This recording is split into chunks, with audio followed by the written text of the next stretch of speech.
XBI Podcast.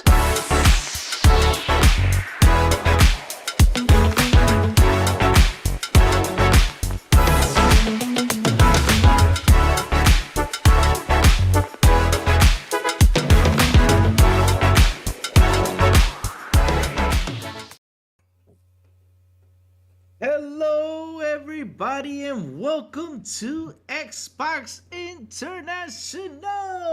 I am your host, the crazy one, the sexy fat version of Henry Campbell, Crazy Louis. What's up, everybody? I hope everybody's doing fine. So, guys, we're gonna skip the introductions really quick because we gotta take advantage at this awesome guest we have today, which we are really happy to have her here. Her name is Améliane Chiasson. Did I say it right? Chiasson, almost. Chiasson. It's a hard one for It's him. very French. I have the Frenchest name ever. It's all good. So yes, we're gonna skip introductions and we're gonna take all the advantage we can with her because she's gonna be here till 8. So yes, she is the accessibility lead in Square Enix. She is based at Idols Montreal, Game Awards Future Class 21, founder and editor-in-chief of Slasher.com, which, oh man, I love that website. I got onto it and I was like, this is awesome. It's cool. Also, panel member of the Fear on Tap podcast every Friday, which I forgot the time. What time does that thing go on? Is it 11, 12? I forget the time. Well, it kind of goes in the mornings at some point, usually around 11 or so. But yeah, on Fridays morning usually. Yeah, so Ami, tell me, how are you doing today? How are you, and what have you been playing lately? Well, I got my wine, so I'm good. So, Nice. Nice. I got my little glass, so we're fine. Hump day, Wednesday, we're fine. And lately I've been playing. So obviously I'm still a bit into Elden Ring. Yep. I'm mostly in the tail end of it though. Like I'm kind of getting over it now. Like I have maybe 85 hours into it. Playing a prisoner build, and so I'm a little bit on the tail end of it. So, but I've also started to play Kirby in the Forgotten Land, which Oh, nice. is really fun. I've been having a blast playing that on the Switch. Wow. And with friends, I've also been playing PGA Tour 2021 because I like golfing games just as You a do? random yeah, Nice. just as Golf a games are random fun. yeah, it's fun, and oftentimes we'll play together and we have like a glass of beer or wine, and we're raging at each other, and we're laughing at how bad we are, and it's really just funny. It's Oh, awesome. I also heard you play DayZ. I You do. Oh yeah. Yeah. Yeah. I haven't been playing in the last like 2 weeks or so, to be fair. Yeah. Just because there's like so many games. But Daisy is probably like one of the games I've been playing for the longest. I would say like I've been playing Daisy since the Arma 2 mod. If anyone in here knows what I'm talking about, you're real. Mhm. It was a great mod, and I used to play it all the time. And then the standalone came in early access and stayed in early access for like what 6 years. And Yeah. then I continued to play, kind of like always been on and off, but yeah, Daisy, I'm a huge fan of survivals, and I'm a huge fan of like zombies in general as well, so this game was definitely the perfect mix up for me. Are you one of the players that locked up the new players in jail and stuff like that just to torture them? No, I'm not. No, I'm usually pretty nice until I become paranoid. Like, I'm gonna be very friendly with people, even if I don't know them, until like we're scarce in resources and like things like that. Because then I like don't trust anyone unless they're like my actual friends, like IRL friends. Yeah. But yeah, so I would say I've definitely turned on people. Don't get me wrong, but only out of necessity. Like I usually don't torture people. Me, I need to hang out with you one day for DayZ because I try yeah, to let's play do it. I just don't know how to play. I just get on them like, okay, what should I do? I just run around and that's it. And I don't see it. It's like I get on it, I don't see anybody. I run around for the longest of time. I You're was like, not I on the don't see- right servers. That's what's happening. Yeah. Oh, Definitely. On the right servers. Okay. See, now I'm learning something today. See, Louis. You gotta get on the right servers. You gotta get the right server. Oh And man. someone in the chat said the forest is my jam. I love the forest. Oh, the I forest. finished the Yes. forest multiple times. I love the forest. I That cannot wait for Sons of the Forest. that game was so creepy. Oh It's my really goodness! The good. Like forest. we The talk forest about is amazing. atmospheric with some of those horror games, but my goodness, that game is definitely atmospheric, Mhm. and the AI. Oof. Oh yeah, it's amazing. I cannot wait for the next one.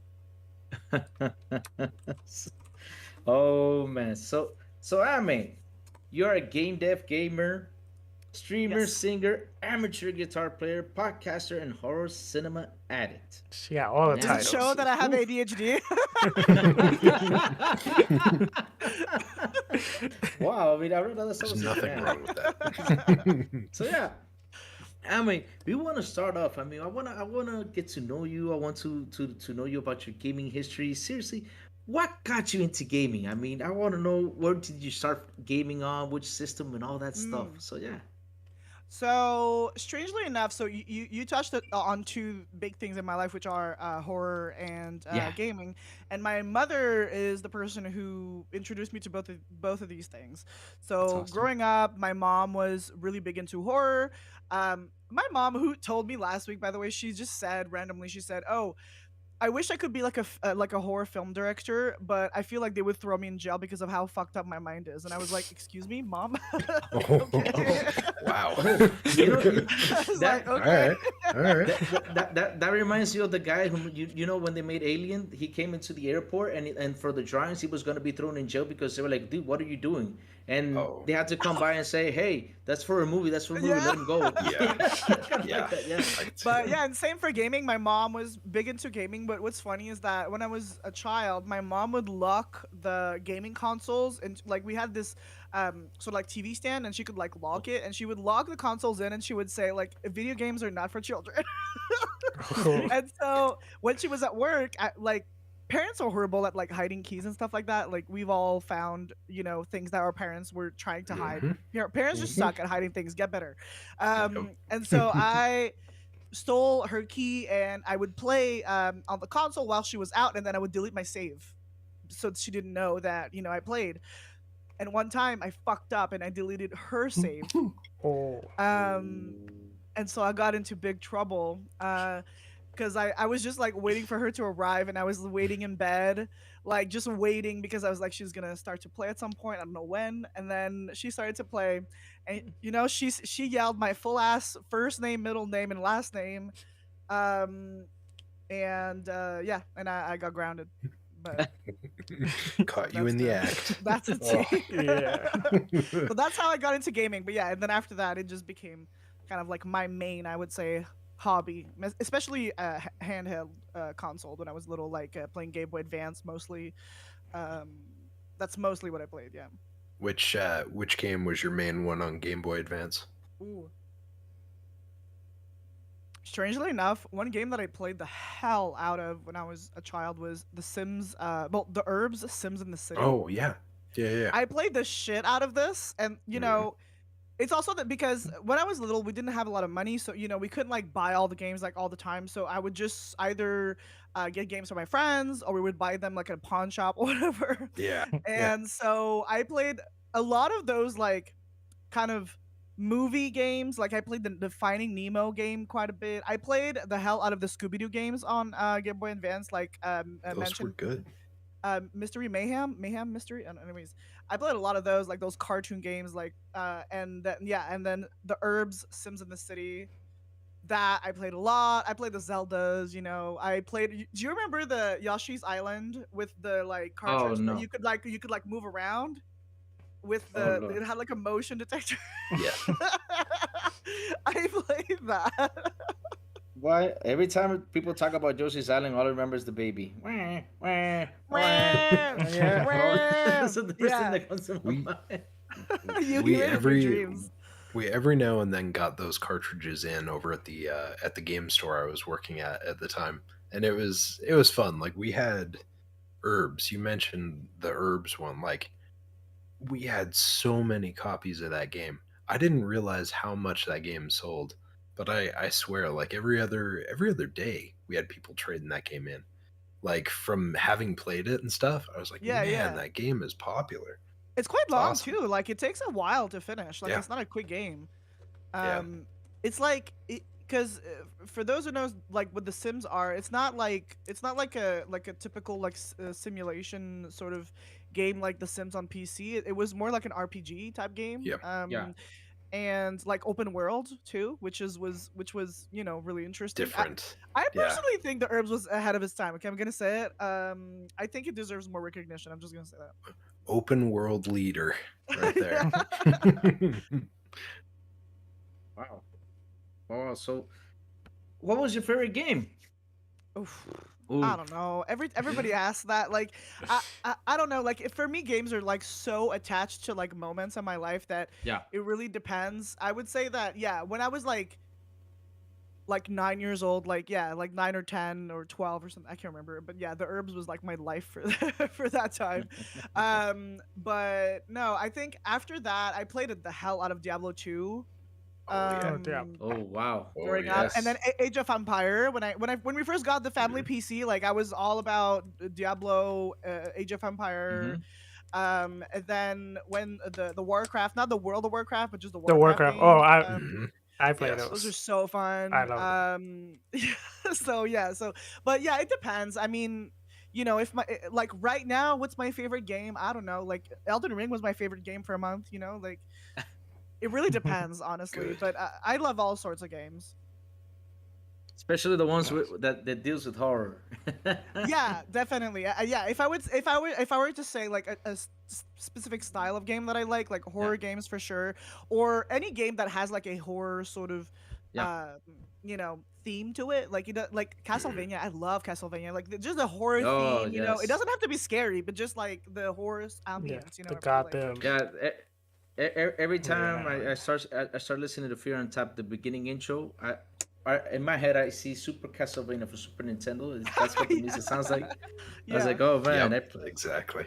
Great soundtrack too. My God. Yeah, I was like, man, that sounds like Super Castlevania when I played the heck out of that game on Super Nintendo. Even though I never beat it, but I died a lot of times because Castlevania. I never beat it too. I think. Okay, but then here's the question: out of all the horror games, which is your favorite? That's a good one. I was just about to ask that. Yes. Yes. It's a close That one's a one. hard one. Ooh, I would say maybe. I think Resident Evil 4, and I think, and I think because I replayed it recently, and I was surprised at how well it held up in terms of how it made me feel. Because the first time I played it, I was a teenager, and I was a bit more of a scaredy cat back then. So when I played it, I was terrified by it, and I was like, I probably just felt that way because I was young. But I replayed it last year, and it's of course a little less scary than back in my memory, but it still got me. Like, there's some really efficient jump scares in there. The story is amazing. Characters are amazing, and the environments are like so good, and like I just think it's one of those games that was not only like fun to play but genuinely spooky, and really made me think a bit of it like games like Outlast and stuff like that must have had influences from Resident Evil for sure. So probably Resident Evil 4, but I'm gonna say we talked about The Forest earlier, and The Forest is, in the recent years at least, one of my favorite horror games for sure. I think it was amazing. Like, especially for the fact that it was a super tiny team that made that game, and it kind of came out of nowhere. Nobody expected anything. It was amazing. Like, The Forest to me is definitely up there. I think I had that game and I tried it. I have to check on my Steam thing because I was buying survival games because I like to play survival games a lot. Like, for example, the Subnautica, stuff like that. And yeah, I think I'm gonna check if I have it. Does it have like little monsters coming at you where you're trying to build something like that? Yeah. Instead of yes. Yeah. So, you can play with people too. You can play alone or you can play with people. See, they didn't have. I don't think they had a multiplayer when I played it because they came after. This was and so like I played it when it first came out. And I remember like it was a torrential downpour here for like a solid week. And so like I'd open up the windows to cool off the house, I'd hear just constant downpour outside, but at the same time, you had the same thing in the game, right? Because like it was nonstop rain in the game. That, oh man, I need to get back to that game. When I'm down for a new game anytime. I want to replay it again yeah. before the next one comes out. So just hit me up. I'd be for that.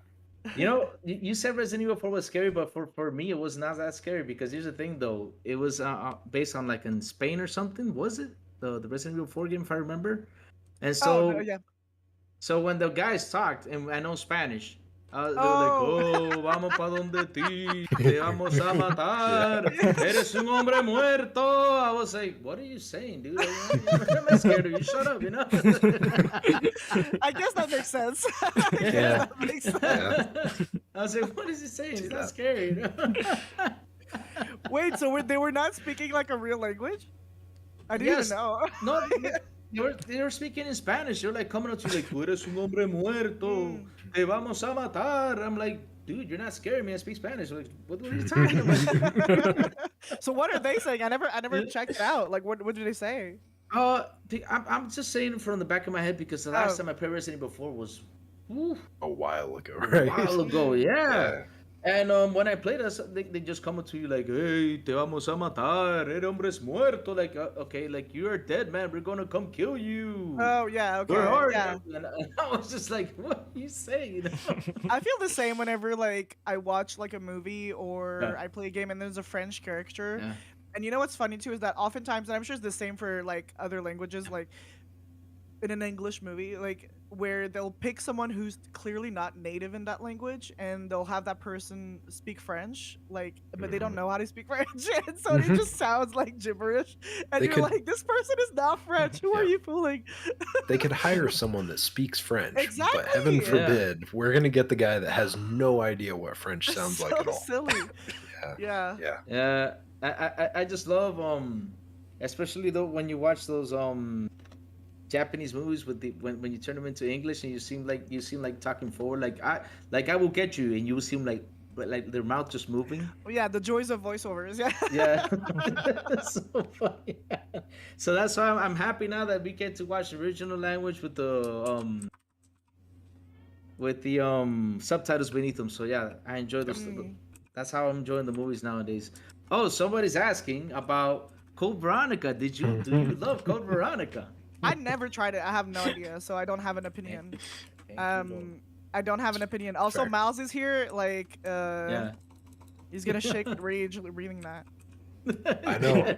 Shout out to Miles for hanging out with us. Yeah, when he sees Code Veronica, he's gonna pour out. What was it? It was an old Coors.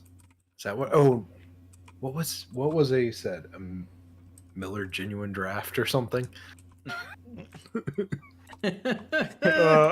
Oh yeah, he said. He always hears of it too. He never catches a break. Poor man. Leave him alone. So I got a question for you. So Earth is starting their space initiative, right? And that they have been chosen to contribute 3 games to a time capsule. These games will be used to introduce gaming to other species. Which 3 games would you choose and why? Oh my god. That's a good question. I'm definitely ignoring any MOBAs or MMOs. Those can die. I'm sorry. I'm hot take. I'm just not into it, but I know people are. So I would say, ooh, that's hard. I think we definitely need a classic in there. So I think maybe Legend of Zelda. Just like as a classic sort of thing. That's hard. I want to give some love to the indies, so I'm gonna say The Forest, just because we've been talking about it and I think it deserves to be known. And then as a third one, ooh, that's hard. Gosh, I don't know. Maybe I don't know. That's really hard. I think I would need definitely like some type of shooter of some like. What would be a good shooter? Any suggestions for a good shooter? Fear is one of them. Doom is another one. For me, I would have put in Doom. I'm a What big about Doom fan. Doom is a Halo, about good Gears. idea. iZombie? iZombie. Metal Gear, yeah, Metal Gear Solid is a good one. I would Metal say Metal Gear. Gear Solid. Yep. Yeah. Just for like classics. But you know what? Special mention, because we talked about horror a lot. Special mention to PT, the unfortunate Oh, it, Oh, it got canned, but that demo was at the time the scariest game I ever played in my life. really? Mhm. When it Yeah. when it You know, when that teaser It was came out, intense. it was so good. It was so I intense. never, Like I never tried See, it, but see, for and me, good like, luck.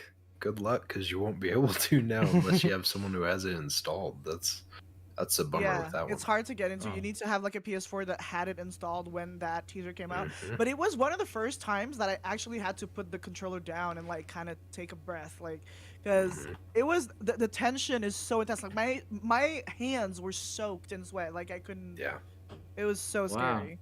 Oh. You know, I need to get my hands on PT. I don't know how, but If, I need to find a way to play PT. I if think someone anything, somewhere put it online, but I don't know oh, what's the legality of it. So don't listen to Yes. me. But yeah, if anything, I'm sure you could see a playthrough on yeah, for YouTube. Like sure. it's not the same by any means, but it's still worth checking out for sure. Oh man, I never tried it. The baby in the sink. Yeah, yeah. Oh Fuck. yeah. Ugh. Oh, okay. Oh man. So let's get up to the subject here, which you are currently the accessibility lead in Square Enix, right? West Mhm. Ados Montreal. Can you tell us Mhm. more about what that role means? So basically, so as an accessibility lead, we work Yeah. with all the different teams, whether it be our game development teams, marketing teams, web teams, whatever it is, to ensure that our experience are accessible from A to Z. So ensuring that our games are accessible to disabled gamers. Our websites are also accessible. Making sure also, for example, that our social media, is accessible. It touches everything, really. And so that's how we work, and we work really in like a transversal way, with all the different teams. We're not just on one project or one collaboration. We work with everybody to ensure that our experiences are inclusive to people with disabilities, and that everybody can enjoy our games. Pretty much, it's still a journey. Obviously, there's still lots to learn and lots to do, but Yeah. that I would say like a high level what it means. Yeah. Oh wow. I, Oh, I'm I just gotta say, like, I'm really happy to see like a company supporting that, right? Like it's Mm. I feel like we need more of it, and I know we've talked about it in the past, like on some of the other shows, but it's like it's one of those things where it sometimes it's viewed as it's like a small thing, but like it's a more widespread thing than a lot of people realize, and having that accessibility for people to play, like that's a major thing. So Yeah, I'm very happy that they have yeah. that.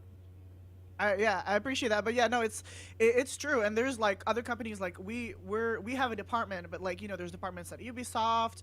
Yeah. There's people working at EA, at Xbox, Warner Brothers. Like it's a field that's finally really getting the respect that it deserves. Not only Right. because not only because it's important, but because it's something that takes a certain level of expertise. Because accessibility touches all layers and all components of a game. Yeah. And we should really kind of like stop to look at it as a separate sort of audience or a separate entity, because it's not. There's one thing that I often say is that disabled gamers are part of your target audiences. They're not a Mhm. separate audience. Right.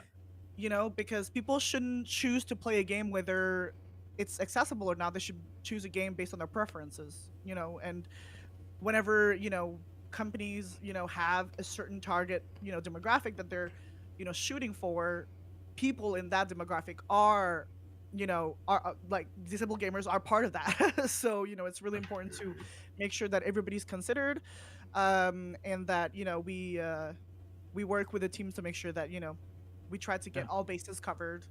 So yeah. That's good. Awesome. Yeah. Yeah, because I mean, oh, go Sablo, go. Oh no, I was gonna say. I also noticed, there's a lot of things that we look at it at first glance, and we might look at it as something small, but for other people, it might it might make a Mm, huge difference. Yep. yeah, And good point. there's a lot of things really cool. Like there's games, for example, this game, Grounded. They have like several like different things for accessibility, like the bug, for Oh yeah. example. If you're scared of the For spider, Mm, Yeah. for it has a arachnophobia, yeah. Yeah. Hmm. arachnophobia. You could, Even Yes. like the Xbox consoles, like the back, I noticed they have like, I don't know if you noticed, they have like different like markers that you can touch, and you can tell like each one has a different one, so you can tell what port is which port. Oh yes. That's Yeah. that's a pretty nice little detail that, for us maybe it's insignificant, but it's pretty yeah, cool. that's kind of like an example of like accessibility by design as well. Like, because yeah. oftentimes people think of accessibility as like these separate sets of options, which it can be, but you can also see a lot of accessibility work in invisible ways, in the sense that someone who doesn't notice won't notice, and it won't affect their experience. But for someone who needs that, for example, color blindness is very common, and Yep. you know through design there's a lot of solutions that people that developers can do to ensure that a game is colorblind friendly. Yeah. We've seen, like, for example, the devs in for Among Us, Innersloth. They've addressed some of those issues because people were giving them feedback about the fact that a lot of the game was relying on color. Right. Not only because of the characters' colors, but also because certain, like, mini games, because you have to, like, complete tasks in Among Us to complete your tasks, and some of them was to, like, connect cables to, like, colors and things like that. And so in a patch they released, now they, like, added little symbols to the colors to ensure that you didn't have only colors as your only information, but also the symbols. And then also, when you were calling the emergency meeting, you now had the hat that you could see of people, so you didn't have to, like, remember the color of everyone. You could also remember the hat. So it's something that is kind of, like, insignificant for someone that doesn't need that, but for someone that does, that makes a complete difference between I'm able to play the game and I'm unable to play the game. Yes. I Yeah. think it was pretty well said in the chat too. Of someone made the comment of like, Yeah. why do sometimes people confuse accessibility with approachability, right? Is like you have something like Elden Ring where it's like, okay, yeah, it's a hard game versus okay, yeah, it's able to be played if you can't play with a normal controller, stuff like Mm. that. Like there's definitely confusion there sometimes it feels like. Yeah, and sometimes it overlaps. Don't get me wrong. Like, there's a certain accessibility. uh Even though we often talk about accessibility for disabled, in our case Yeah. specifically gamers, Yeah. accessibility helps everybody. Like, we talk constantly to people who will use certain accessibility features or whatever, just because they they want to, just because of preferences. Someone who wants to skip QTEs, for example, is not necessarily because they're not, like, able to complete QTEs, but just because they find them, like, annoying, or just because they don't want to stress about it. Some people might choose to have, like, higher, like, a damage resistance, just because they don't want to stress about combat. Like, there's just these things sometimes where some people just are like, I don't have the time to struggle with this game right now. Like, I just want to Yes. like, have the story experience, and that's fine too. Like, same thing with subtitles. Not just, people think of subtitles or, like, closed captions as something that only someone who's deaf or hard of hearing is using, but a lot of people use subtitles to learn a new language. A lot of people use subtitles when they can't play loud, because there's Yes. other Yeah. people in the house. There's a lot of Like situational things. Yeah. like Yeah. like when I'm sitting in bed and I'm laying right there and I'm playing my game and my wife is trying to peacefully sleep and I have to turn on subtitles so I can make sure that I can still understand what's going on, Yeah, but not disrupt the peace. Not disruptive. yeah. Uh, Yeah. I also Good noticed, to have.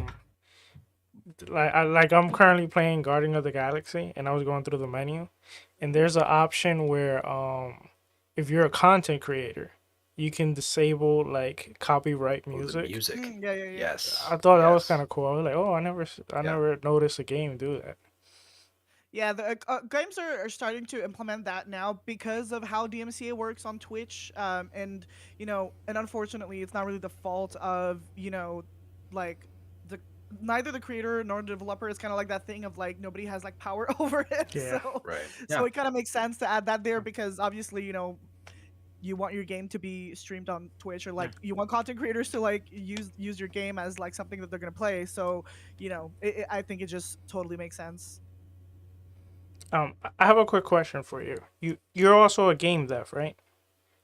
So the description of game dev is very broad. So oftentimes, when people like think of game dev, they think like strictly about someone who's like a programmer or someone who's like implementing something within, a build or like whatever. But game dev is really just there's debate about this, so I'm not the like all-knowing god of this thing, but Sure.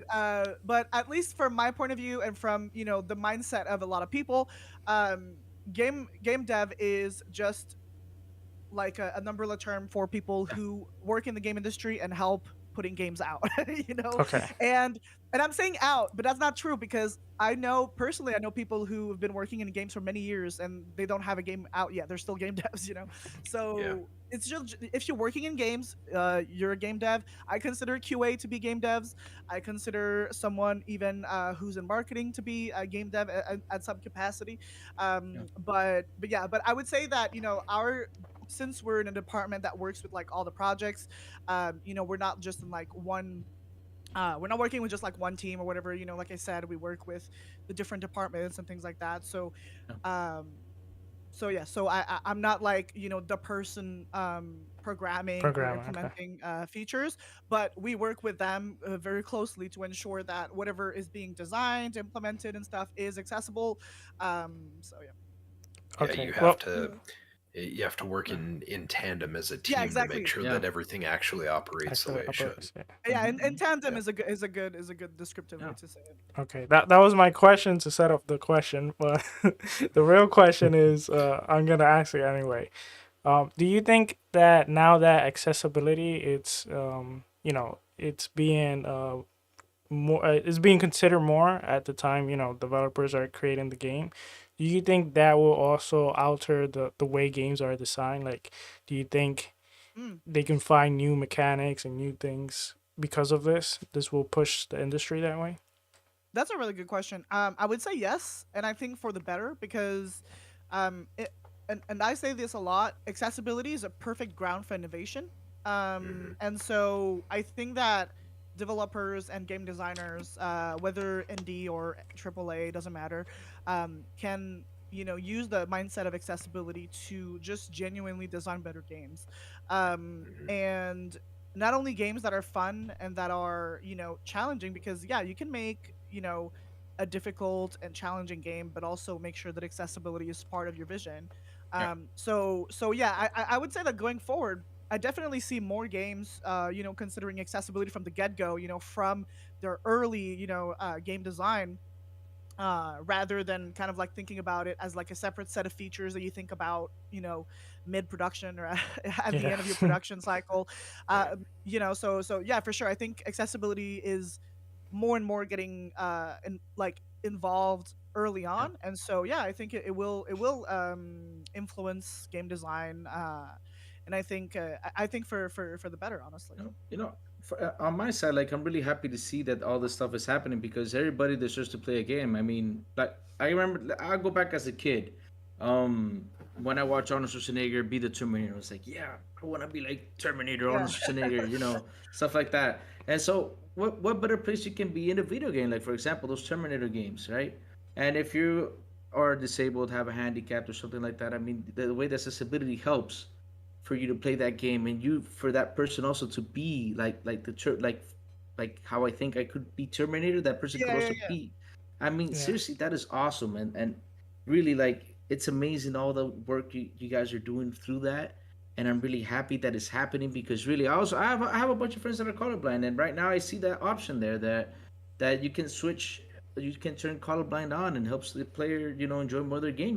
See colors, see the colors that they can't see. and That's especially nowadays, like yeah, gaming is a widely mainstream like yeah, medium, that a lot of people are using for not only entertainment but escapism. You know, like Yeah. you Oh, and I will be oh, playing game for escapism purposes, and it's the Yeah. same thing for someone who's disabled.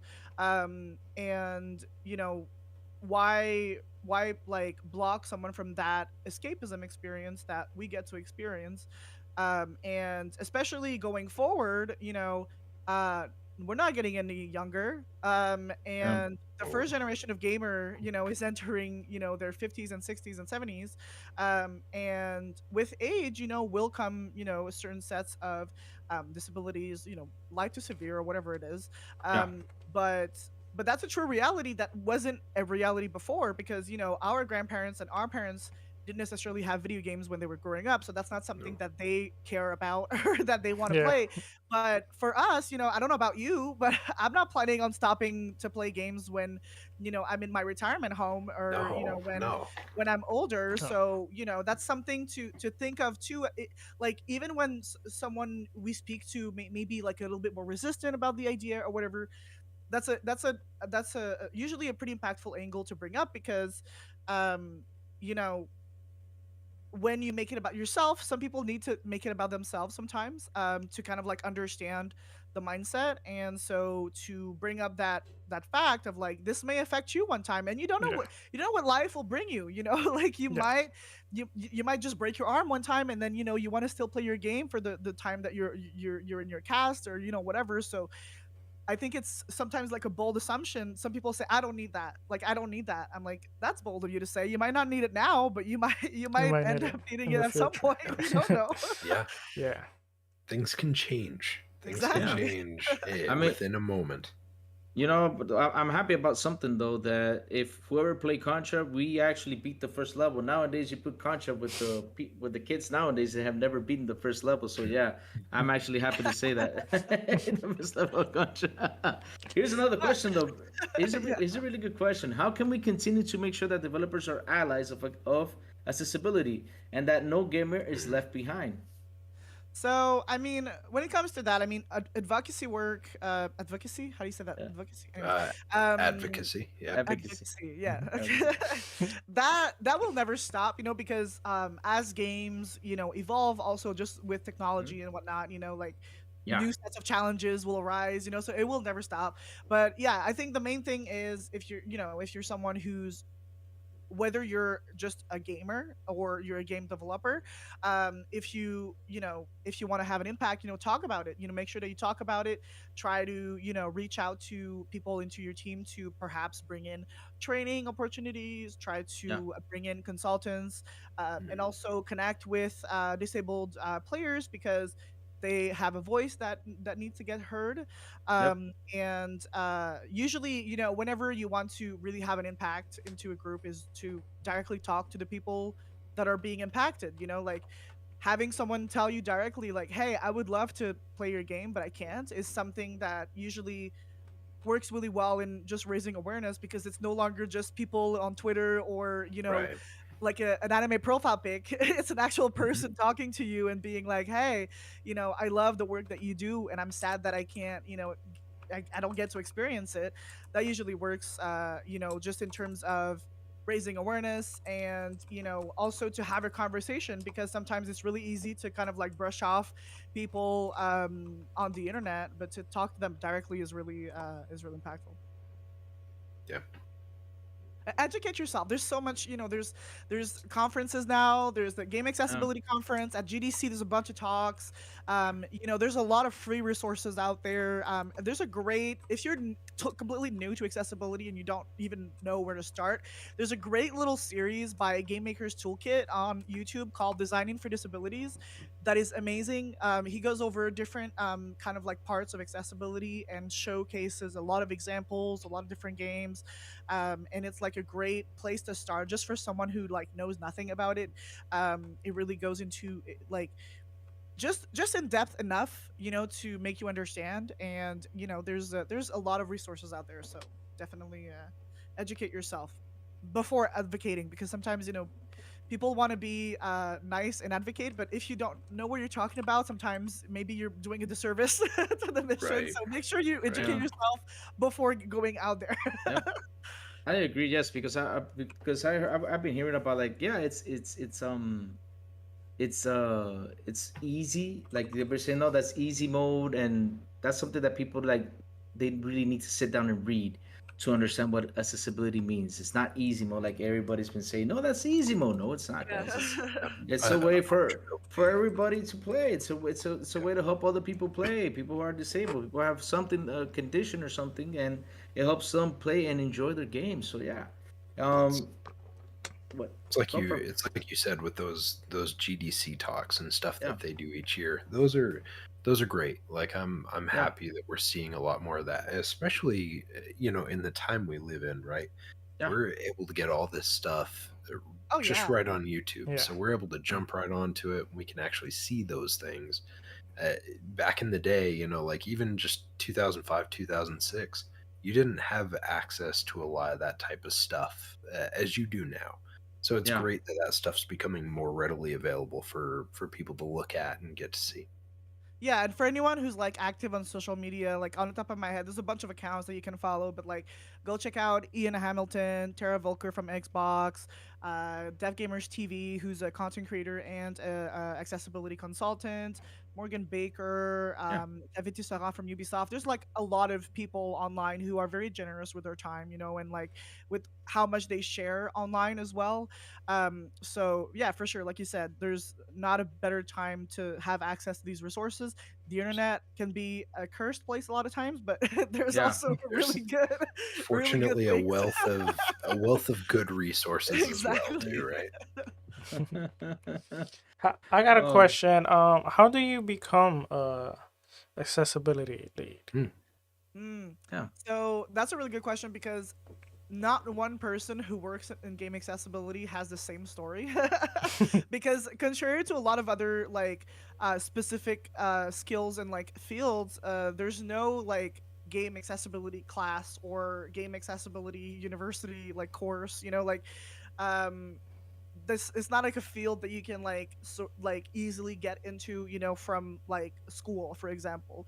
A lot of people, like, I personally come from user research and quality assurance, so my experience in the games industry, and that's something that Crazy Louis was saying earlier, was kind of like how I got into games, but how I got into the industry was kind of like a luck, in the sense that I started at 19 years old as a quality assurance tester, and I grew in the industry, in my professional kind of like path from within the industry. So, like I don't have like a university diploma or anything like that. So, and then I moved on to user research, and I would say that my background in user research was probably the meat of the bone in terms of, you know thinking of the end user experience through my work, and getting to experience, and like talk to a wide array of profiles of gamers, was probably one of the biggest thing. And also just like, you know and then in my QA work, I got very familiar. I became a QA coordinator at some point, and I became very well acquainted with the production cycle. Working with producers, working with game devs, working with designers and stuff like that. And learning a lot about how the cycle of making games work. And so I think kind of like that mixed experience together, kind of made it so that I had a good baggage to come into this role and kind of like push for change in the best way possible, because there's a lot of accessibility professionals in other fields, like for example in assistive technology and the web, even in like just environmental accessibility. But the truth is that if you don't know how making a game works, and if you don't know how production game like game development production works, it's going to be very difficult to to kind of like instigate change and new ideas, because there's a lot of different layers to sort of consider, and a lot of different fields, a lot of different types of game developers, like I was saying earlier. So yeah, so I would say that like a lot of people, there's people that come from game design. Like game design is a great background for this. Advocacy work in terms of, there's people who worked in games in whatever field of expertise, but just took in their own time to study accessibility, disability in gaming and all of that. I would say that's the biggest thing. Like whatever you do, the main thing is ensuring that you take the time to educate yourself and kind of like become a resource person within your company. Like that's a great place to start. Like if you become that person that people go to, that's usually a good sign. Mhm. Nice. For sure. Do you feel that now you need like at this time do you need like a university like profession to get into the gaming industry, or do you feel it's it No. kind of remained the same? No, I would say no. Of course it depends. Depends on the company, depends on requirements, but I would say that in general, like I'm speaking from my experience and from just other discussions I've had with like people in the field, but um, beyond the like paper of like diploma that you have, I think that what you can bring to the table in your experience is most important. One thing that I always suggest is whatever you do, whatever you study in like in games, we're talking about games obviously, but make sure that you have passion projects, things that you work on, whether you're a programmer, working on developing this side piece or a tool or like a small game that you're doing on the side, having a portfolio and having someone to like something to show for whatever it is. Like it can be documentation, it can be a game, it can be game jams. Like try to get yourself out there, Yeah.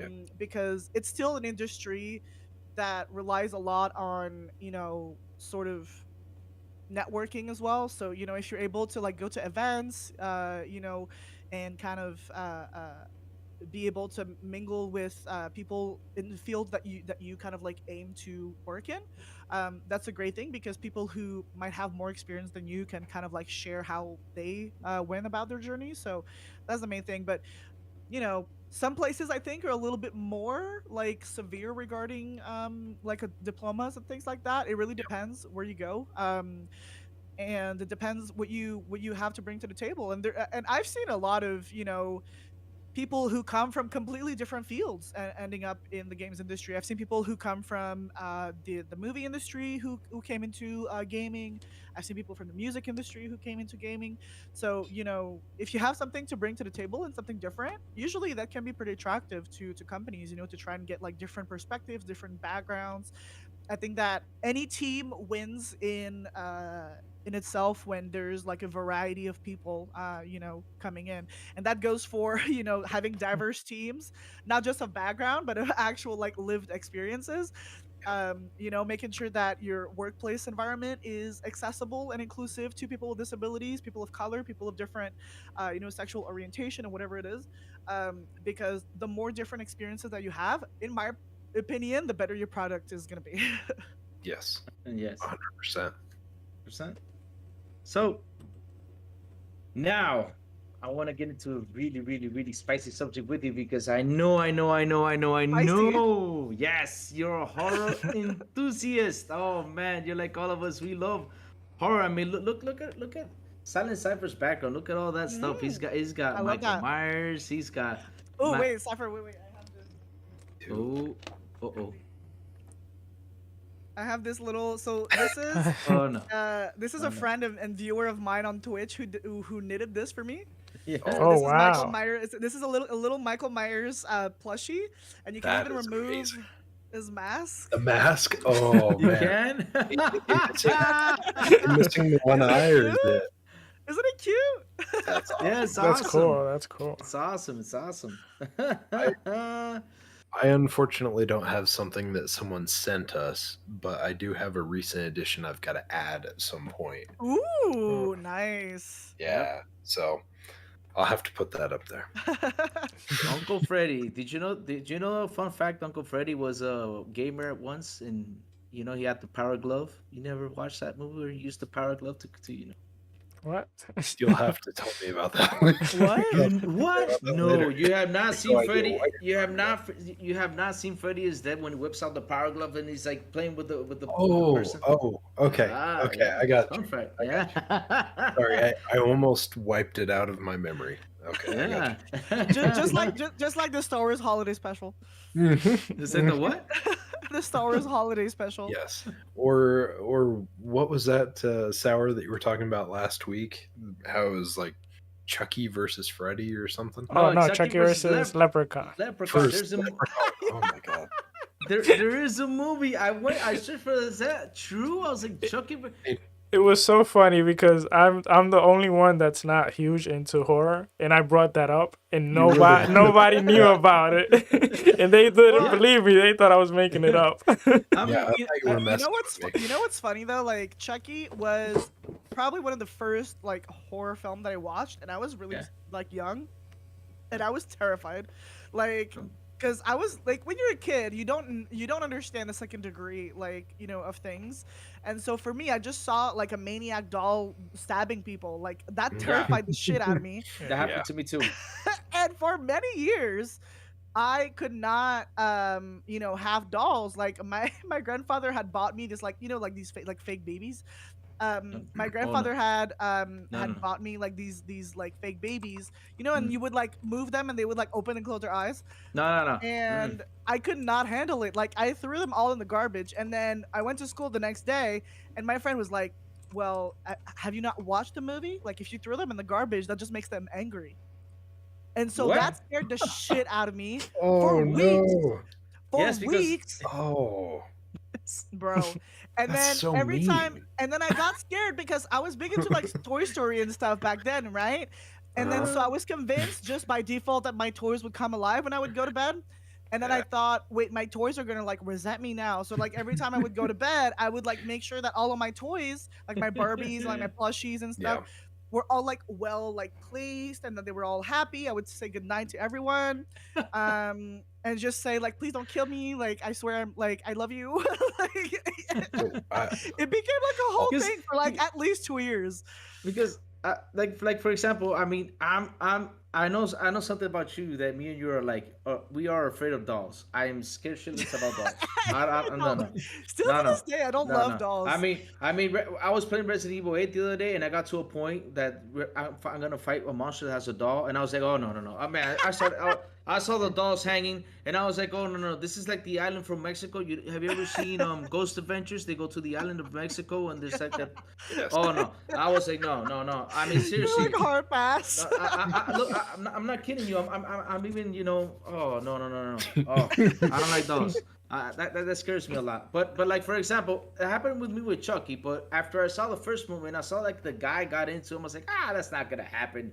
Chucky's never gonna come alive. So yeah, I had a Chucky doll, and I scared the hell out of all of my friends. I also had Puppet Master dolls. You remember? Have you ever seen Puppet Master? You know, with Blade, Pinhead, little dolls. Yeah. I had a Blade doll. Oh man, I don't know where the heck my Blade doll is, but I scared all my friends with that doll too, because I wasn't scared of those dolls, but baby dolls, girl dolls, stuff like that. I mean, no. You know what movie scared me? When I saw it, when I watched it as a kid, I think it's called like Hell Rising or something like that. Hellraiser. The guy with Pinhead. Needle. Yeah. Pinhead is awesome. Hellraiser is amazing. Yes, that movie's awesome. Clive Barker. Speaking of, you know, art and stuff that would get you stopped in an airport, right? Clive Barker is a prime example of that. Like that man had some twisted visions that he put into film.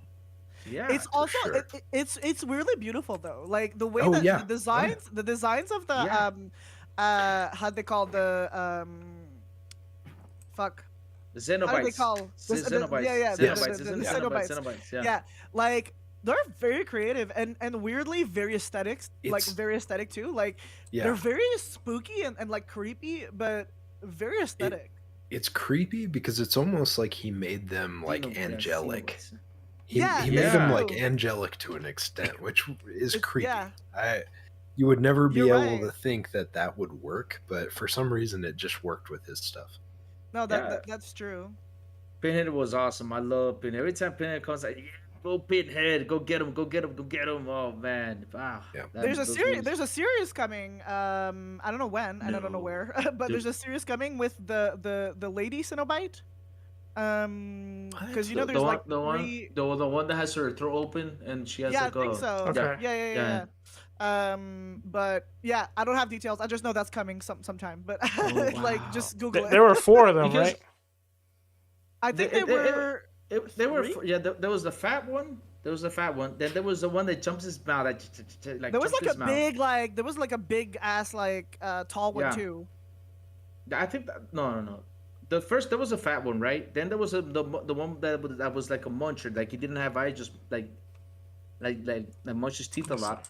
And then there Yeah. was The the lady? lady, and then there was Huh? Pinhead. But then along the way, you got others like the CD monster. Oh, like the big guy. There was like a the big big guy guy. at some point. Yeah. Yeah, because along the way, of course, more of them joined them, and I remember the second one too. The second one was with the Mad Doctor. Oh, that one was amazing. They actually went down there to where Pinhead's place was, and there was this Mad Doctor. It was crazy. It was crazy. Yeah, Yeah. and the, like not all the Hellraiser films are great, to be fair. Oh yeah, that's it. Oh, yeah. It's like It the took a farther turn, they that's get all. into sequels, the worse Yeah. it gets, right? Yeah. Yeah. But can I ask one more last question? Yeah, before go you ahead. go? Yeah. Because I have until my mom texted me like I have up to until like 8:05 or something. Like they're coming in okay, like 10 minutes or okay. so. Okay, nice. Yeah. Okay, Cool. cool. Okay. So tell us about your website, theslasher.com, and also you have the Slasher Chicks profile on Letterbox, which I jumped on there. What was it? I think it was Yes. yesterday, and I saw a movie that you recommended, which was the Black Klansman. I was like, I gotta watch Yeah. this, and I watched it, and I had fun with So it. good. Yeah. Yeah. Yeah. So I love the website. So yeah, talk to us about that. That's pretty. So for slasher.com, so that's actually something I shelved this week Yeah. because like I said earlier, I have ADHD and I get into like 1,000 projects and then I don't have time for anything. Same So here. I like decided, I said, listen, this is gonna take a little bit of a like back burner for now. It's not dead, it's just shelved for now.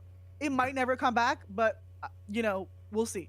But still, I'm pretty active on Letterboxd usually. So what I do is, if you don't know what Letterboxd is, it's kind of like a community based platform for movie reviews. And so if you're someone who enjoys really reading through reviews and seeing like average ratings of actual people who enjoy movies, that's a great place to be, because sometimes I don't personally love to like listen to necessarily like critics reviews or to like read critics reviews before watching movies, because that's just like the commentary of like one person who like reviewed the film or something like that. Yeah.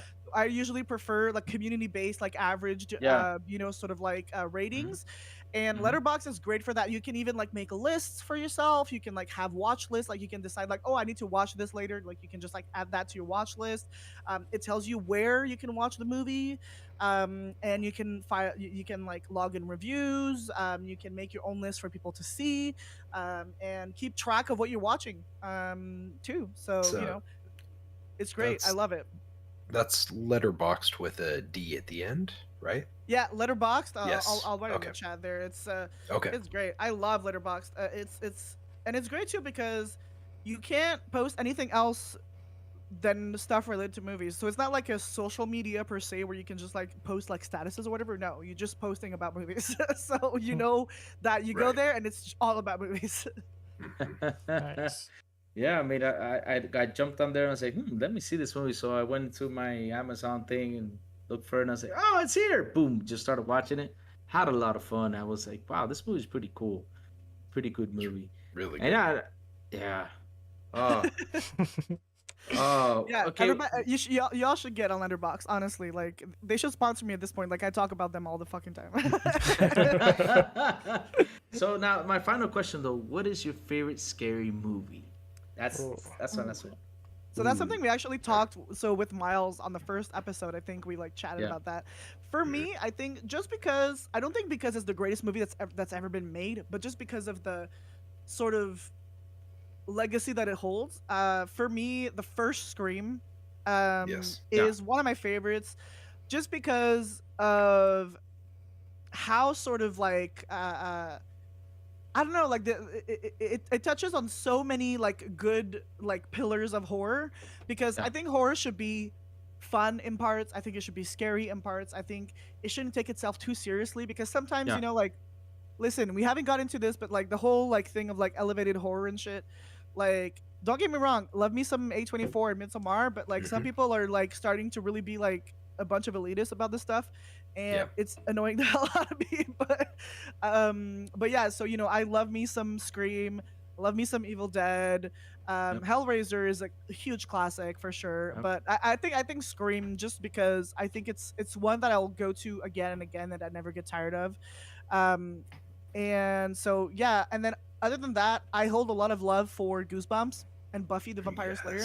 Yes, Buffy, Yes. Buffy, Buffy. All Um, right. because I'm someone who, like, there's people who think that like horror should be like this niche thing that like only like the the most like qualified should enjoy, but I think that horror should be more mainstream, and I want more people to enjoy horror, and things like Yeah. Goosebumps and like are the perfect sort of like introduction to horror for younger audiences. Mhm. That's what that's how I got into horror. Goosebumps and like Are You Afraid of the Dark and like all Yeah. of that. Yeah. And I think that's amazing because it's a good way to like bring in like horror themes and the horror genre to people without like scaring them to death Yeah. and like traumatizing them. So I love that. And then growing up, I loved Buffy the Vampire Slayer. Some people will say it's more Ooh. like a fantasy thing, but no, Buffy is horror. Like, are you kidding? Like, Buffy's awesome. I Buffy's love awesome. Buffy. that I love fucking Buffy. episode with the floaty dudes. Do you remember that episode where they like have to like sing and no, they're like all silent. It's the silent episode, and there's like these like floating men in like in suits. Mm. Google that, you'll I don't know if I recognize saw that. that one. It's that entire episode. Oh fuck, what's the name of it? I can't remember. But for the entire episode, they're like they get their voices stolen, so like none of the cast says anything during this entire episode, and there's like this group of men who float. They only float maybe like 1 feet above the ground, Yeah. and they just have this like huge smile, Oh. and they have like this Gentleman. like white. The gentleman, yes. Yes. It's yes. that episode actually scared me when I first saw it. It was really scary. They're creepy. Those characters look like something that you'd see in Yeah. Hellraiser also. Yeah. Well, Amy, thank you so much for joining us, and it was a lot of fun. Really appreciate it. Thank you for joining us on XBI today. It was really, really fun episode. Thanks for inviting me. Yeah, thank you, really, thank you. I hope you will come again so we can talk a bunch of horror because really, Yes. I'm a big horror fan. I love to watch horror movies and talk Me too. about I could talk about horror for hours. So it. I Me feel too, you. me too. So yeah, I'm all for it. we gotta get you. We gotta get you here again to talk about. And we need to play horror some really. DayZ too. We need to play some Yes, DayZ. We need yes, to play yes. the Forest. Yes, I'm gonna add you. Where do you play DayZ? Do you play DayZ on PC or on? Yeah, on Steam. Yeah. On Steam. Okay. I think You- I do have it on. Okay. You know what game I want to play, but I need a crew? What? GTFO. I Oh, have oh, GTA. I did not try it yet, but apparently it's pretty fun. I also tried Forewarned recently, which was pretty fun.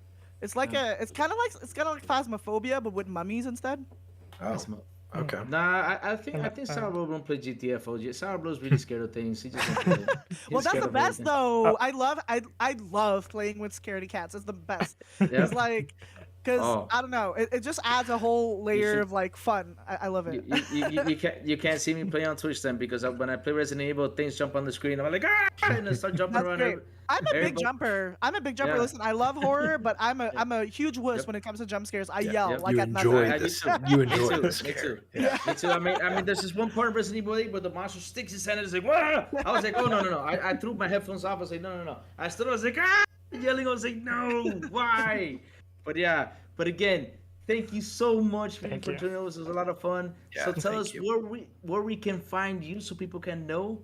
Oh yeah. before we go. Yeah. I'm on Twitter at the Slasher Chick. You can also follow me on Twitch slash the Slasher Chick. Basically the Slasher Chick on everything, like the Slasher Chick on Instagram as well. Yeah, that's pretty much that. And then you can catch us on Fear on Tap on Twitter and also on your favorite podcast platform. I do an episode every Friday or so, unless we're too busy, with Miles Dompier, and we talk about everything horror, whether it be games or movies or TV shows. We cover it all. So that's So awesome. Thank you so much. Thank you. that. again Bye. for Thanks, joining us. guys. Have a good night. Have a Bye-bye. good night. Bye-bye. Ciao. Bye-bye. Ciao. Bye-bye. No, now we are left alone here. What's up? So since we have not done introductions, right? Let's start with our introductions. Silent Cipher, how are you doing today, my dear brother? And what have you been playing? Sir, I am doing great. We're halfway through the week. I'm so happy the weekend's coming. I really want to play some more games. I've been playing some more Fortnite again, as is like the regular course recently. I've been playing a bunch of Hot Wheels Unleashed. Played that a couple times this last week with Paul AFC, which was a lot of fun. Sour, hopefully you'll get in there soon so we can play some more of that. Oh Yeah. Any of you guys, like if you want to play any Hot Wheels Unleashed, like we've kind of figured it out. There's not a party system, so we kind of have to like trick the system. We gotta have everyone ready to just like join up if we're gonna do like a custom match where we Okay. have other people join. But if we do like a private party and we have enough people, then that's super quick and easy. But the game's great.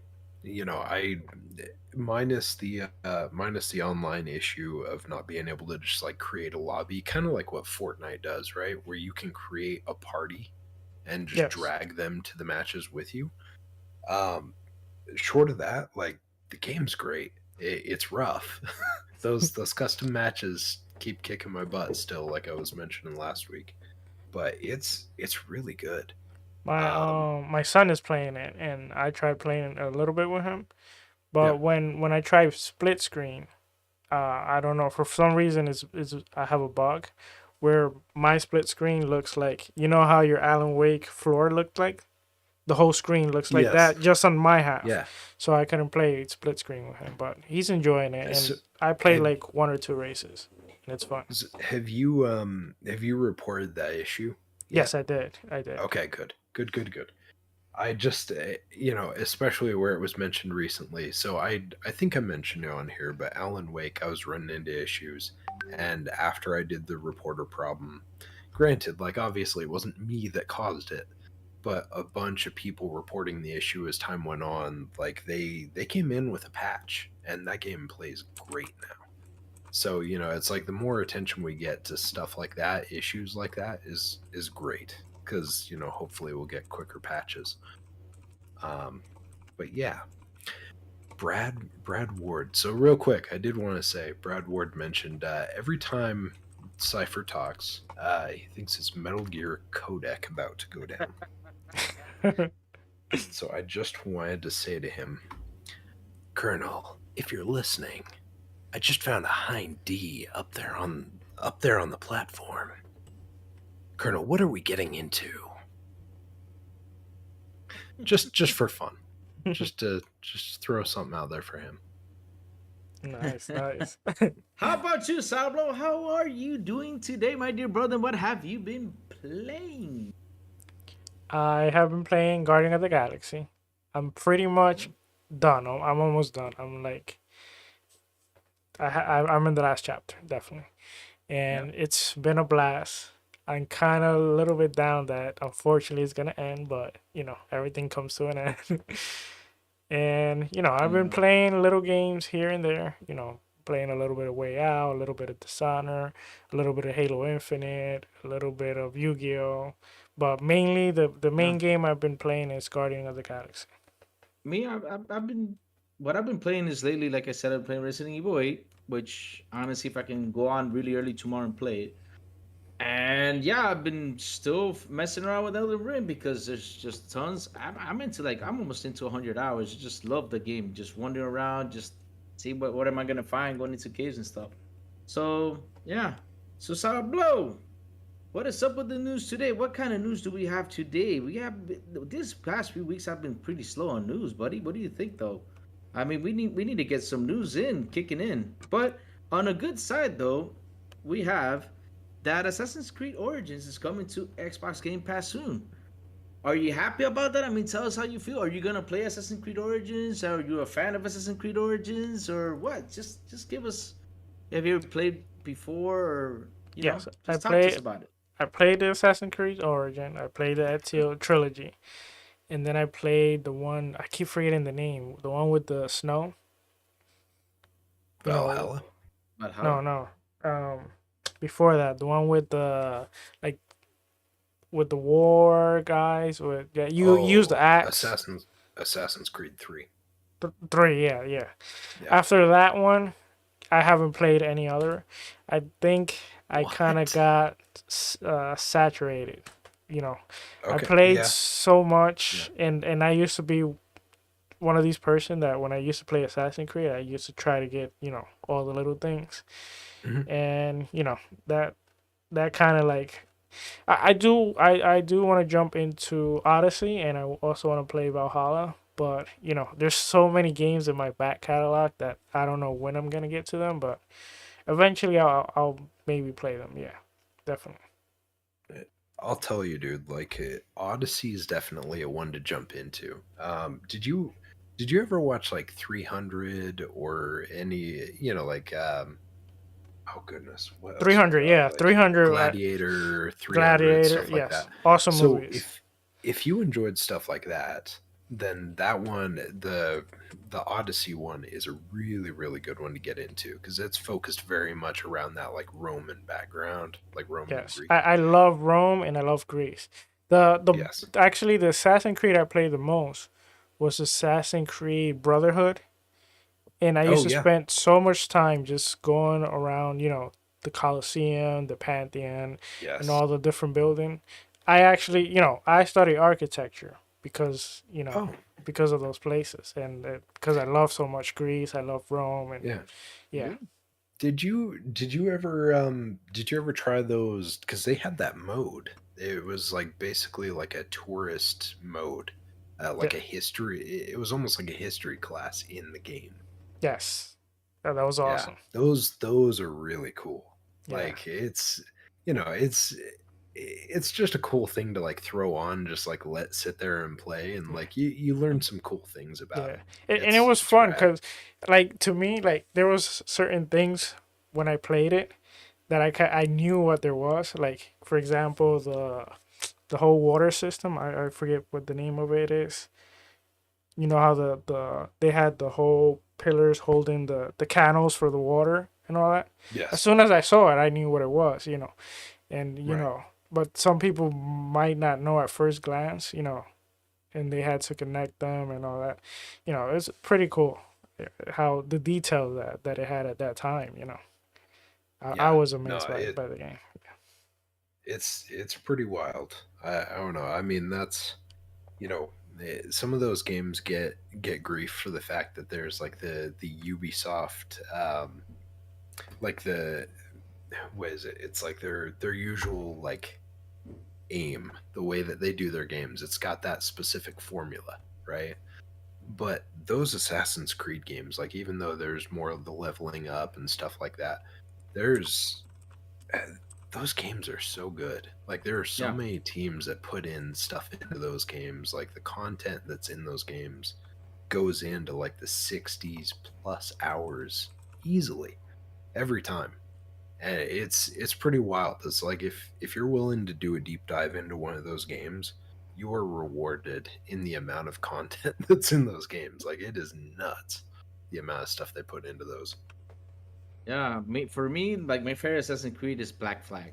I just love Black Flag because ships. Yeah. Yeah, yeah, always has stuff to do in that game. I mean, if I can go back right now, I hope that Ubisoft just did a remaster of that or just bring it That back Yeah. or revived it, because that game is so that one much fun. I didn't play, and You honestly, didn't? What? I wanted to Oh, play it, Oh, but that's for the some best game. reason I don't remember who it was that dude. told me that they didn't like what they did with the game. Dude, What? it and is and, it and is It so maybe good. is I guess he such. encouraged me not to play it, and Yeah, It, that. it's probably got one of the best It's, characters I'd say yep. there in the games. Like, was it? Is it? It's I not forgot. Hatham Kenway on that one, right? I don't. Yeah, I it's remember the Kenway. name though. It's one of the family lineage in Kenway. But he is just like right off the bat. I think it's within like 10 to 15 minutes of the beginning of the game. He basically like drops down on the sand at one point, is just kind Yeah. of laughing to himself and just like having a good old time. And he's very much got that like, you know, just devil could care type of situation of like I'm here just doing a thing. I don't really care. Like I'm just here. I'm just doing my thing. And he was very charismatic, that character. Like just like the Ezio and stuff like that back in the original games. There was something enjoyable about that character that just like kind of pulled you in. You know? Yeah. No, not only that, all the battles at sea, you get to go fishing. You went fishing for sharks. You went fishing Mhm. for whales. You did a bunch. I mean, I'm telling you, for me, First, that's first the time on a ship. best Assassin's Creed. The fights, the cannon. You got to Yes. shoot cannons against the ships, everything. I mean, it's. I wish I wish they remade it because really I would play the heck out of it again. I had so You- much fun with that game. It never You got know, boring. it still holds up really, Yeah. really well too. Yeah. I revisited that a few months ago on the Series X, and it Really? holds up really well. All right. So it's worth That's going such back to. Such a fun game. Such a fun game. How about you, Silent Zephyr? You excited for the Origins? Did you play it before, or Yeah, so I played a little bit of Origins. Yeah. It kind of got skipped by for me because it came out at a time that there were a bunch of other games that came out Mhm. at that point. I forget who mentioned it a couple days ago, but someone I saw on Twitter, someone was mentioning the fact that that one was coming back with an upgrade, and I was super stoked about that because like Origins was one that I feel like I played for a few minutes and I just kind of bounced off of because again at the time there were a bunch of other games I was playing. I will definitely go back and revisit that one. Yeah. So Chat? Let's ask the chat real quick. Chat, which is your favorite Assassin's Creed game and why? Let's get a discussion in there, chat. Come on, bring it on. I want to see your thoughts on Assassin's Creed. Because seriously, for me, my favorite one was Black Flag out of all of them. But yeah, chat, bring it on. Let's see. And who was your favorite assassin as well? Who was my Oh. favorite assassin? Oh. Yeah, just out of curiosity, which one Oh. did you prefer? Ezio. I think Ezio for me was the Ezio, best one. okay. Yeah, because Ezio Yeah. was more of the traditional Assassin's Creed. I mean, the traditional assassin. Because, for example, when you go to Valhalla is much more like an action-based Assassin's Yep. Creed. You can do stealth, but I like more the combat in Valhalla than just going stealth. But Ezio was more like the stealthier guy and all that stuff. Ezio was the better assassin in my belief. I think especially when you got into Brotherhood. Yeah. Brotherhood was amazing for me. Yeah, it just Yeah. like that character was so well rounded at that point. That it just like it. I don't know. It was like you were just hanging out with someone that you knew for years. Like he was Yeah. just such a relatable character. He was super mellow, and it was a pleasure to like roam through those missions with that character. I don't know if that makes any sense to you guys, but I loved it. Of the yeah.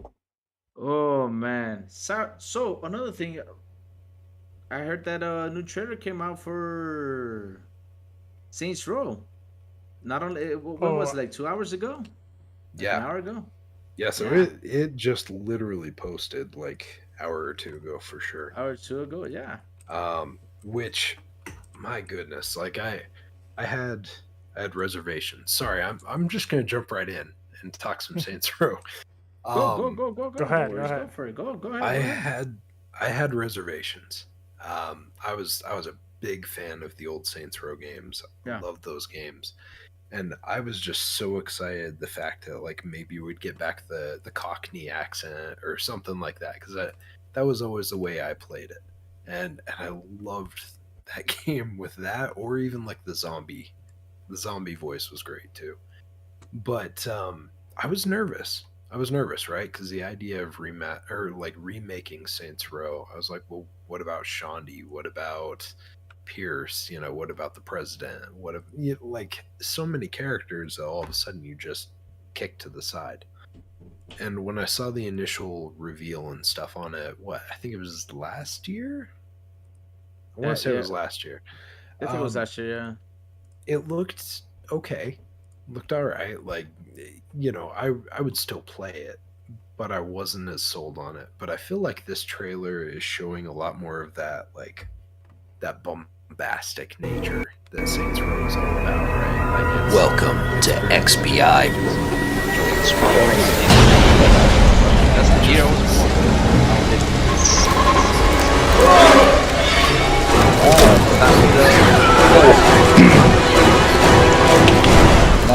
It is sour? Yes, I just play it with It is no sour. because, This is probably a good thing right. because Sour won't be driving a car. So yeah, I just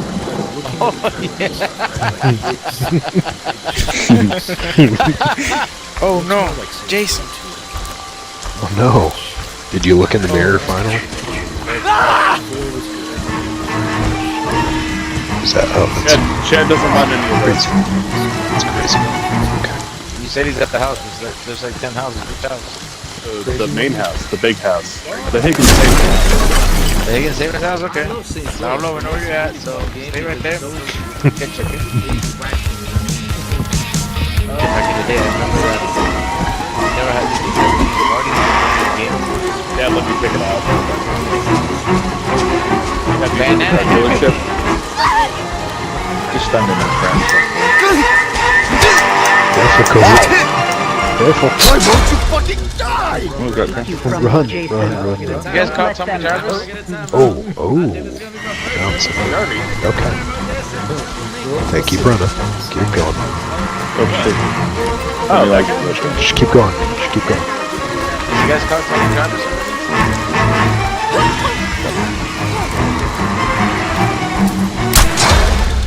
Get Okay. up, Jason. Keep doing your thing. Find them. Kill them. And the last intro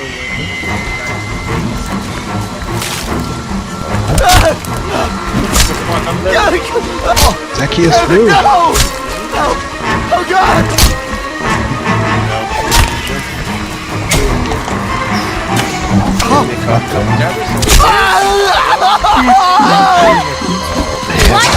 Get up, Jason. Okay. so good. I'm so Find good. I them. got with one. the exception Kill of just them. doing the remake. No. Dad's gonna be pissed. Because they would just I got blood all over. I got blood all over my phone.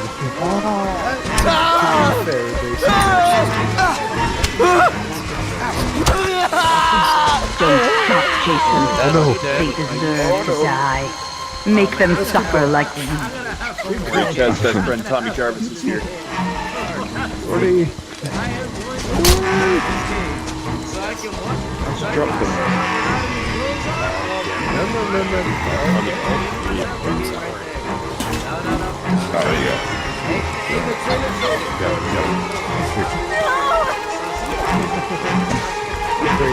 crazy.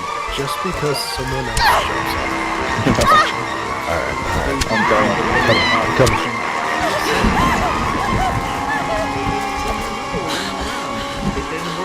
Watch us not be at the house for Run, Jordy. Run.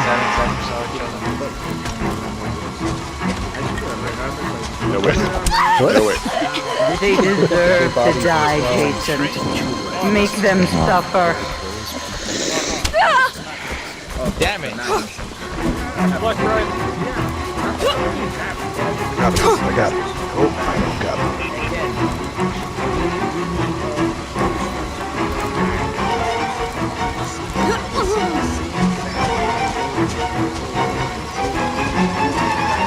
you see that the little chart is missing. I think it was two because they actually thought the God of War 3 remastered.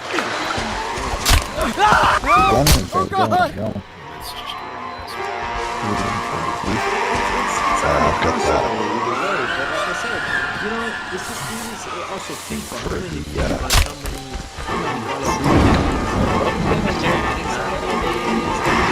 Yes, still. Oh no!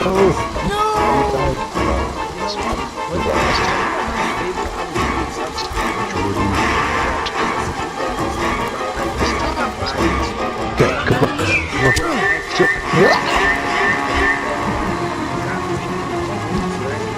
My shotgun. Yes, okay. Keep going. Oh, you got horns and you did this. You got all the cool weapons. no matter what they do. Got it. So yeah, Again with the motherfucker. Okay, guys, let's get these.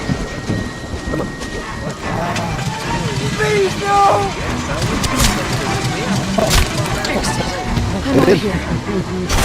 Honestly, watching this trailer, you know what? First thing that came to my mind was I want some Sunset Overdrive too.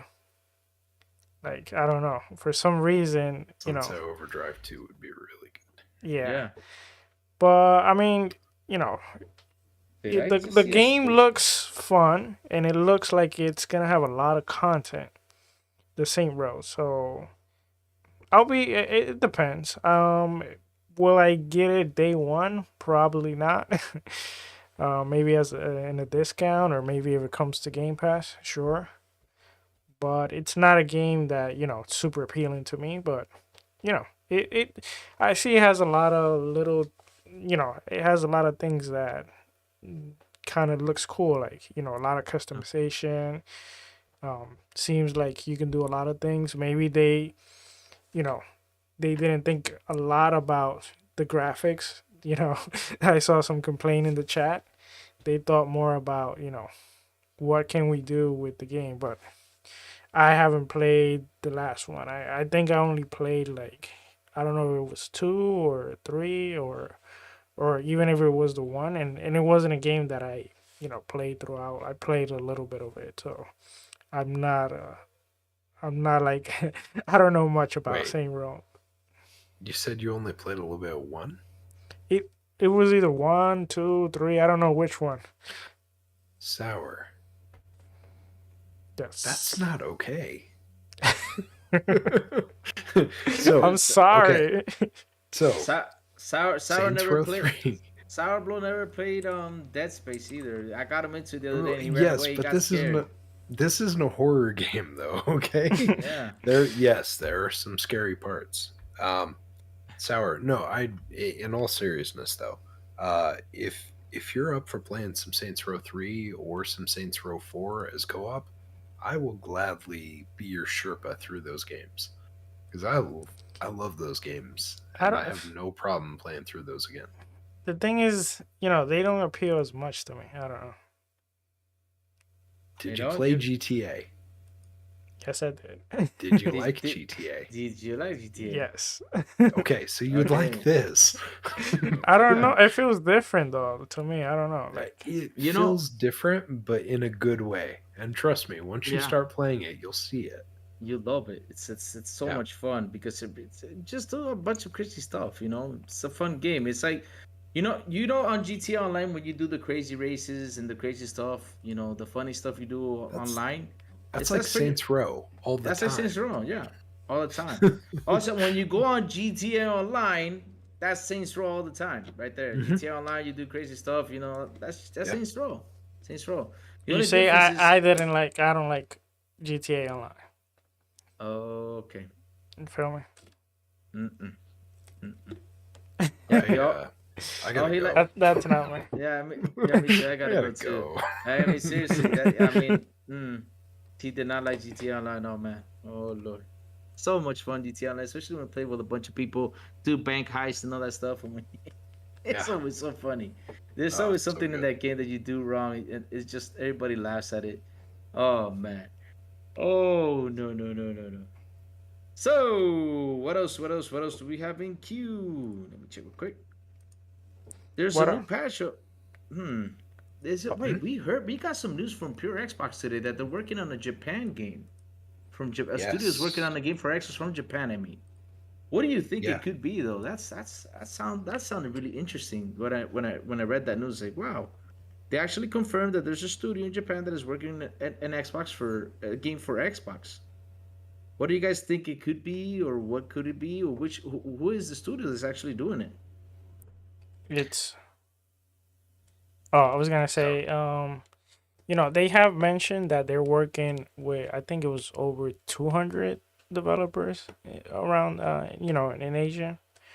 So, they could be talking generically about different studios and different.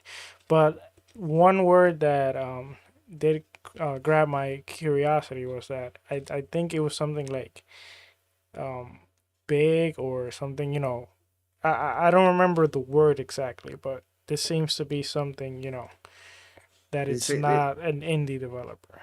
it's a ground. They said it was a groundbreaking product for Yeah. Xbox, They said and Groundbreaking. it That was was the pretty word. and that they big. are working with top class developers. Which top class developers they are mentioning there though? That's what I'm actually So thinking about. I that mean, is interesting. there's a lot of devs on that area. So that I feel like that doesn't narrow it down, right? Like there's a lot of possible developers if they're working with folks out that way. Um, God, I don't Like even like know. for example, could it be a JRPG or what could it be though? It probably is, right? Because like Yeah. you look at the portfolio that Microsoft has right now, and there's not a lot of RPGs. Um, Mm-hmm. Especially in that JRPG style, right? Mm-hmm. So Mm-hmm. Mm-hmm. that's probably very likely, right? Like Phil Spencer pointed out, very much that he wanted to have what stuff like Fantasy Star and stuff like that on there because he Yeah. realized that there was a hole, right? Like there was a gap there where they didn't have things. So it's probably, I mean, I'd assume it's a JRPG style, um, at the least, right? Yeah, I think they should actually. I think that should be the good way to go to, or it could be I kind of like a Dark Souls feeling thing probably. I honestly think that Microsoft might be working on some way Yeah. to like either a program or something where they kind of work with many others, even bigger developers, where Yeah. it seems to be pretty hard for them to purchase studios in Japan or in Asia Mhm. in general because all the rules and etc. So I think the workaround is making some sorts different types of deals. Like, Yeah. they made a deal with Sega. Sure, the deal is not necessarily to bring exclusive games, but maybe, making deals like that will assure them that Sega won't forget about their consoles. And maybe they're looking into doing other deals like that. Some of them might bring exclusives, some of them Yeah. might just bring games to Game Pass. And I think they're working on different ways to open avenues over there because I don't think Yeah. purchases purchasing studios there, I don't think it will be too easy, especially now with this um, major acquisition if it goes through. Uh, Another thing another quick news that came out today came out a trailer of Sonic Origins. I mean, I was really happy to see that they're gonna revisit all the old Sonic games and bring them back to nowadays and more with animations in it and stuff like that. When I saw that, I was actually hyped. Yeah, I was like, "Whoa, it, this it is gonna makes be it makes sense to throw out a yeah, collection this year, and then yeah." isn't the new Sonic game coming out next year? I think it is, isn't it? I I think Yeah, think it's so. for next year. I think so. I think it's for next year. Hmm. Yeah, So it it's makes gonna be for sense next year. that this year, you Yeah, start the hype out, Get some the hype attention. trial, yeah, and get some attention Hmm. yeah. in there. You know, and speaking of now, since we're there, we're talking about Sonic and stuff like that. There's been something going around and pitching around about these whole ad situation. Xbox wants to add ads Oh, to free to play games, and PlayStation also wants to add ads to free to play games. I mean, what? When I saw that, I was like, why? Why now? I mean, why do you want to bring this? I mean, okay, for me, you can add ads, but put them on billboards. I think it was Rainbow Six Vegas that had that. That you were in the game, you saw like on a billboard, they had an announcement of another game or a product, or like uh the That's Monster and Stranding. Death Stranding with the Monster Energy. With the drink he had. He had the Monster Yeah. Energy drink that you Even drink. Nintendo have done it with the Mercedes. Yeah, yeah, and so I mean, even Alan Wake did it, right? With Oh yeah, yes. Energizer. Yeah. it did. Oh man. Hmm. But like I was saying though, but why get into that stuff? Like, what do you want to put free ads on? Like, okay, I'm playing a game, and all of a sudden, we have to watch 30 seconds of the ad before you can continue the game. Well, that's I You don't know? think that's what So they want to do. No. no, Okay. What do you think? What do you guys think though? What do you think they're going to do about it? I well, sorry, Sour, you go first. I'll jump in on after on this one. Okay, what I got from the article is that they're making some kind of um not an app. It's like something like the program they just announced for developers to kind of develop in the cloud with Azure. Mhm. Okay. Yeah. They want to develop some kind of a system or an application where you developers can get ads and they can strategically put them in the games, and then only certain ads will be able, not everyone could just Okay. put their ads in there, and it's mostly targeted for free to play games. And I think the way that they want to implement it, it's like you said, billboards, small things like maybe cans, like the Monster, energy drink, etc. Yeah. I think that's the approach. Which I think if that is the approach, I have no inconvenience as long as it doesn't interact with my experience as me as a gamer. I have no problem with it. If anything, I think for some games it might even make it like feel more realistic, because like Forza Horizon 5, you pass by billboards with different ads. You see them Yeah. every day when you're driving. Yeah. So yeah, I'm fine with that. And I also think that this brings opportunities for like smaller developers, because some people will be like, oh, free to play games, they make so much money. But not everyone makes a successful free to play games. And the people that are smaller, now that so many indie developers are trying to develop these games, they might not have the resource, and they're taking all the liability when they make these games, these free to play games. So I think it's good for the industry. I just think that we as players, we do need to keep them in check. Like if they try to do something where it interferes with our gaming experience, then Yeah. we should, raise our voice and to let them know, hey, we don't want this. Yeah, if they're gonna start like doing that like all of a sudden in you're playing the game, and which has happened when you play free to play games, like you beat the level and all of a sudden it says, hey, in order to continue playing the game, Yeah. or you buy some stuff, or you gotta watch a 30-second No, ad commercial, and then no. you hit for the that. X. Oh No. man, when I see that, I hate that. I hate when that stuff happens in free to play games. Yeah. See, that's Yeah. I think it goes to common sense, right? Yeah. Is like common sense advertising. Like Sour was saying, is like if the character, if he's getting a buff or something, like if you're gaining health or something like that because you're chugging a monster or you're chugging a rock star or something like that, or like in Alan Wake, if you see stuff up on a billboard, I'm cool with that. Like you go nuts with that. That's fine. Subliminal advertising, stuff like that, that's fine with me. But it's the reason why I got away from a lot of mobile games, right? Like, granted, right now I'm playing around with that Monopoly Solitaire that just came out, and that's fun. Wait, But the problem Monopoly is, Solitaire? yeah, Monopoly Solitaire.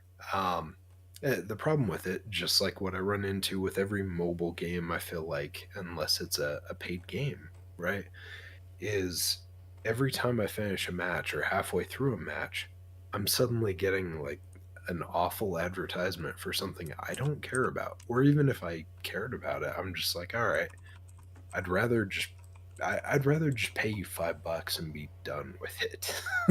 It's like if you want to put some stuff in the game, like Alan Wake again, if I see Energizer all over the batteries throughout that game, I don't care about that. That's fine. That's fine with Yeah. me. I'm Yeah. cool with that. But I if you remember. push a bunch of like aggressive ads, like Yeah. super egregious ads, no. Yeah, I love how when you play Last of Us, you see PlayStation 2s or PlayStation 1s Right.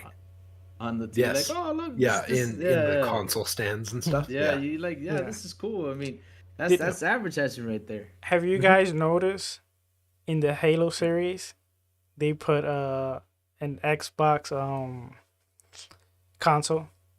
I think it was the OG Xbox in the Halo I series. missed it. They But sneaked in it the- in. Yep. I in saw the the Halo- I saw the console and I saw the control like quickly, Really? but Really? I think Okay, it's now I gotta you- now rewatch you- it.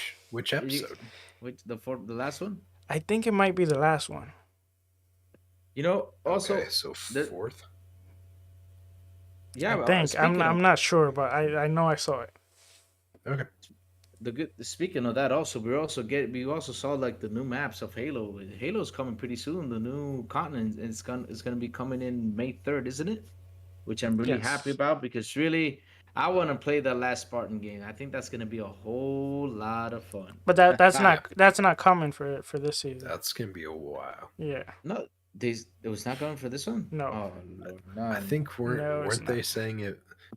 Correct me if I'm wrong, Sour, because obviously you're you're a little more versed on this, because Halo is kind of your thing. But I thought that was coming out around the same time as Forge, which would make that 23, right?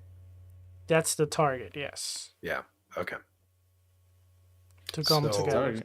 it's a ways away. Like, Well, we'll see. Is it 23 though? I think it's target Well, to so- season 3. Originally, the plan was what season 1 we had up until now. Season 2 was supposed to start in the summer. Season 3 was No, supposed to- season 2 was always May.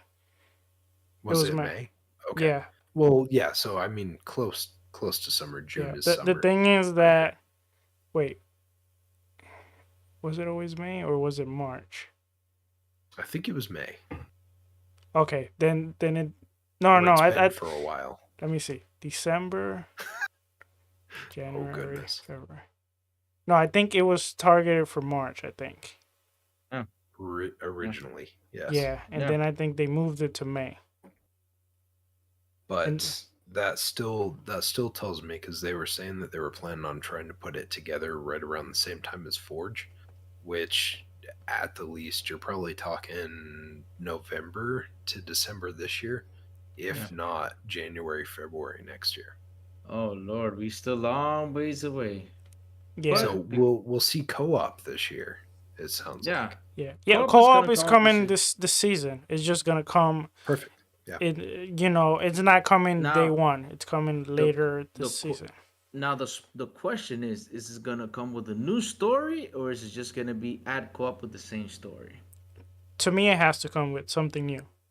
Yeah, At least I even agree. if it's just a 3 hour extra, like story, even if it's just that, but it has to come with something new. It can't just It be has to- the same. Yeah, it just can't be like if you're gonna do co-op, you gotta add. Why is it gonna be co-op? Make it interesting so people can sit there and watch and be like, yeah, and play it. Be like, yes, now I understand why there wasn't co-op in the beginning. Like, do something with the story.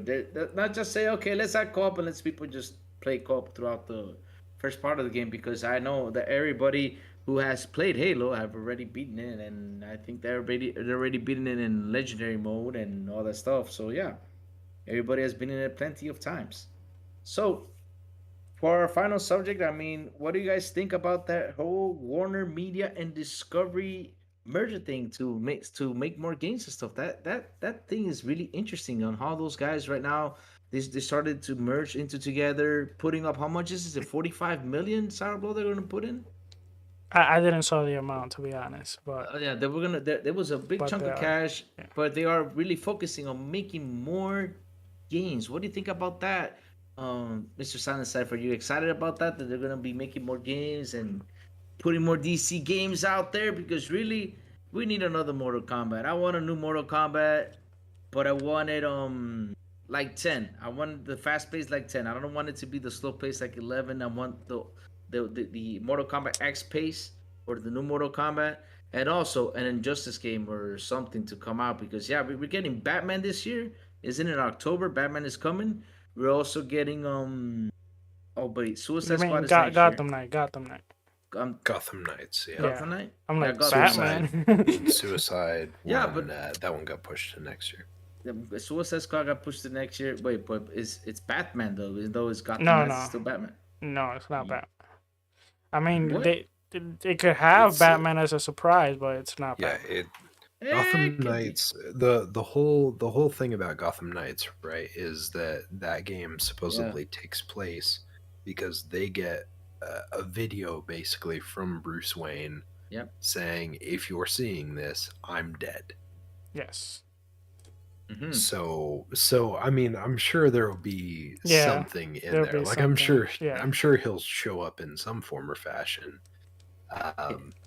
But yeah. That one's mainly titled as Gotham Knights because that's what they wanted to focus on, is those 4 characters specifically. Do you think maybe Damien would take over? Damien's his son name, right? Damien, right? Did I get it right? I think so. Damian Wayne. Yes, I think so. I would be surprised if they actually axe Bruce in this storyline arc. I wouldn't be surprised if it's a thing of him faking his death. Yeah, definitely. But no, in regards to this, I think the thing I'll say, and this is going to be me being the grouchy old man, but I think I am perfectly fine with WB making more games. Me too. As long as they don't do the same thing that Telltale did, which is you take on a bunch of different IPs and more IPs than you can actually handle to create games for in a timely manner, right? Like over-promising and under-delivering is never a good thing. For a company in general, yes, but for the optics of a company, like as customers, as consumers like us, if you see that and you see, oh, hey, we couldn't live up to this, we couldn't live up to that, stuff like that, that stays with you, right? Yeah. So I think as long as they have big enough teams that can handle it, I'm all for it. I would be cautiously optimistic, but hesitant to get super excited because I fear that bringing on more games, more IPs, stuff like that makes me nervous that they're trying to increase the revenue flow. Yes. And not focusing on what's best for the company. So that's my personal opinion. Yeah, I mean, like for example, they're making this game, but I found it really weird. I was like, why are they making this game with the I forgot this from these movies, right? The little goblin. What's the name of the Leprechaun. No. Gollum. Yeah, they're making Oh, a game. Gollum. I was like, why are they making a game of Gollum? Okay, it's We'll see. interesting character though. Like you could do something with him, like what they did those. Yeah. I'm forgetting the name, but they had some other games kind of like that early this last gen. I think it was that were pretty good too. No, the Shadow of Mordors are great. I mean, I love Shadow of Mordor. For me, I still have the old Shadow Mordor case, which, oh man, that's one of my favorite games I played in last generation. Shadow Mordor is awesome. Those were really good. That wasn't the one I was thinking of. I'll have to see if I can find the name of it. But there was one where it was kind of like a stealth-based one with a character similar to Gollum like that. And it was, I think, right at the very beginning of the gen. I think there were 2 of them. But I could see Gollum being a good one. Like, as long as they do the voice acting well and they make it a decent, like, rich storyline on it, that'd be okay. Like, I'd be cool with that. Yeah. Roam around as Schmeagol. Schmeagol. Yeah. No, I'm deeply excited though for Harry Potter, man. That Harry Potter game, I know it's gonna be fantastic. I mean, I feel it. I'm gonna have fun with it. I think that's gonna be one of the great games that are gonna come out this year besides Gotham Knights. Oh man, really, really, it's gonna be a lot of fun. What do you think, Sour Blow the Whole Merger thing? You happy about it? Well, I'm a little bit like silent on this. I'm a little bit worried in a way because Yeah. they're planning to do this also for the movies. They want to do a Yeah. free revamp. And the thing is, are they doing it just for the money? Do they just want to throw content out there and just get as much money as they want? Or do they want to Yeah. do it the right way? If they do it the right way and, they give IPs to different studios that are actually, really interested in doing the game and Yeah. want to do, really cool games, then yeah, I'm all up to it. But if they're just, doing kind of like the like Activision Blizzard, like, here, you all work on these games for me because this game will make me money. That approach I'm worried about. So hopefully, they do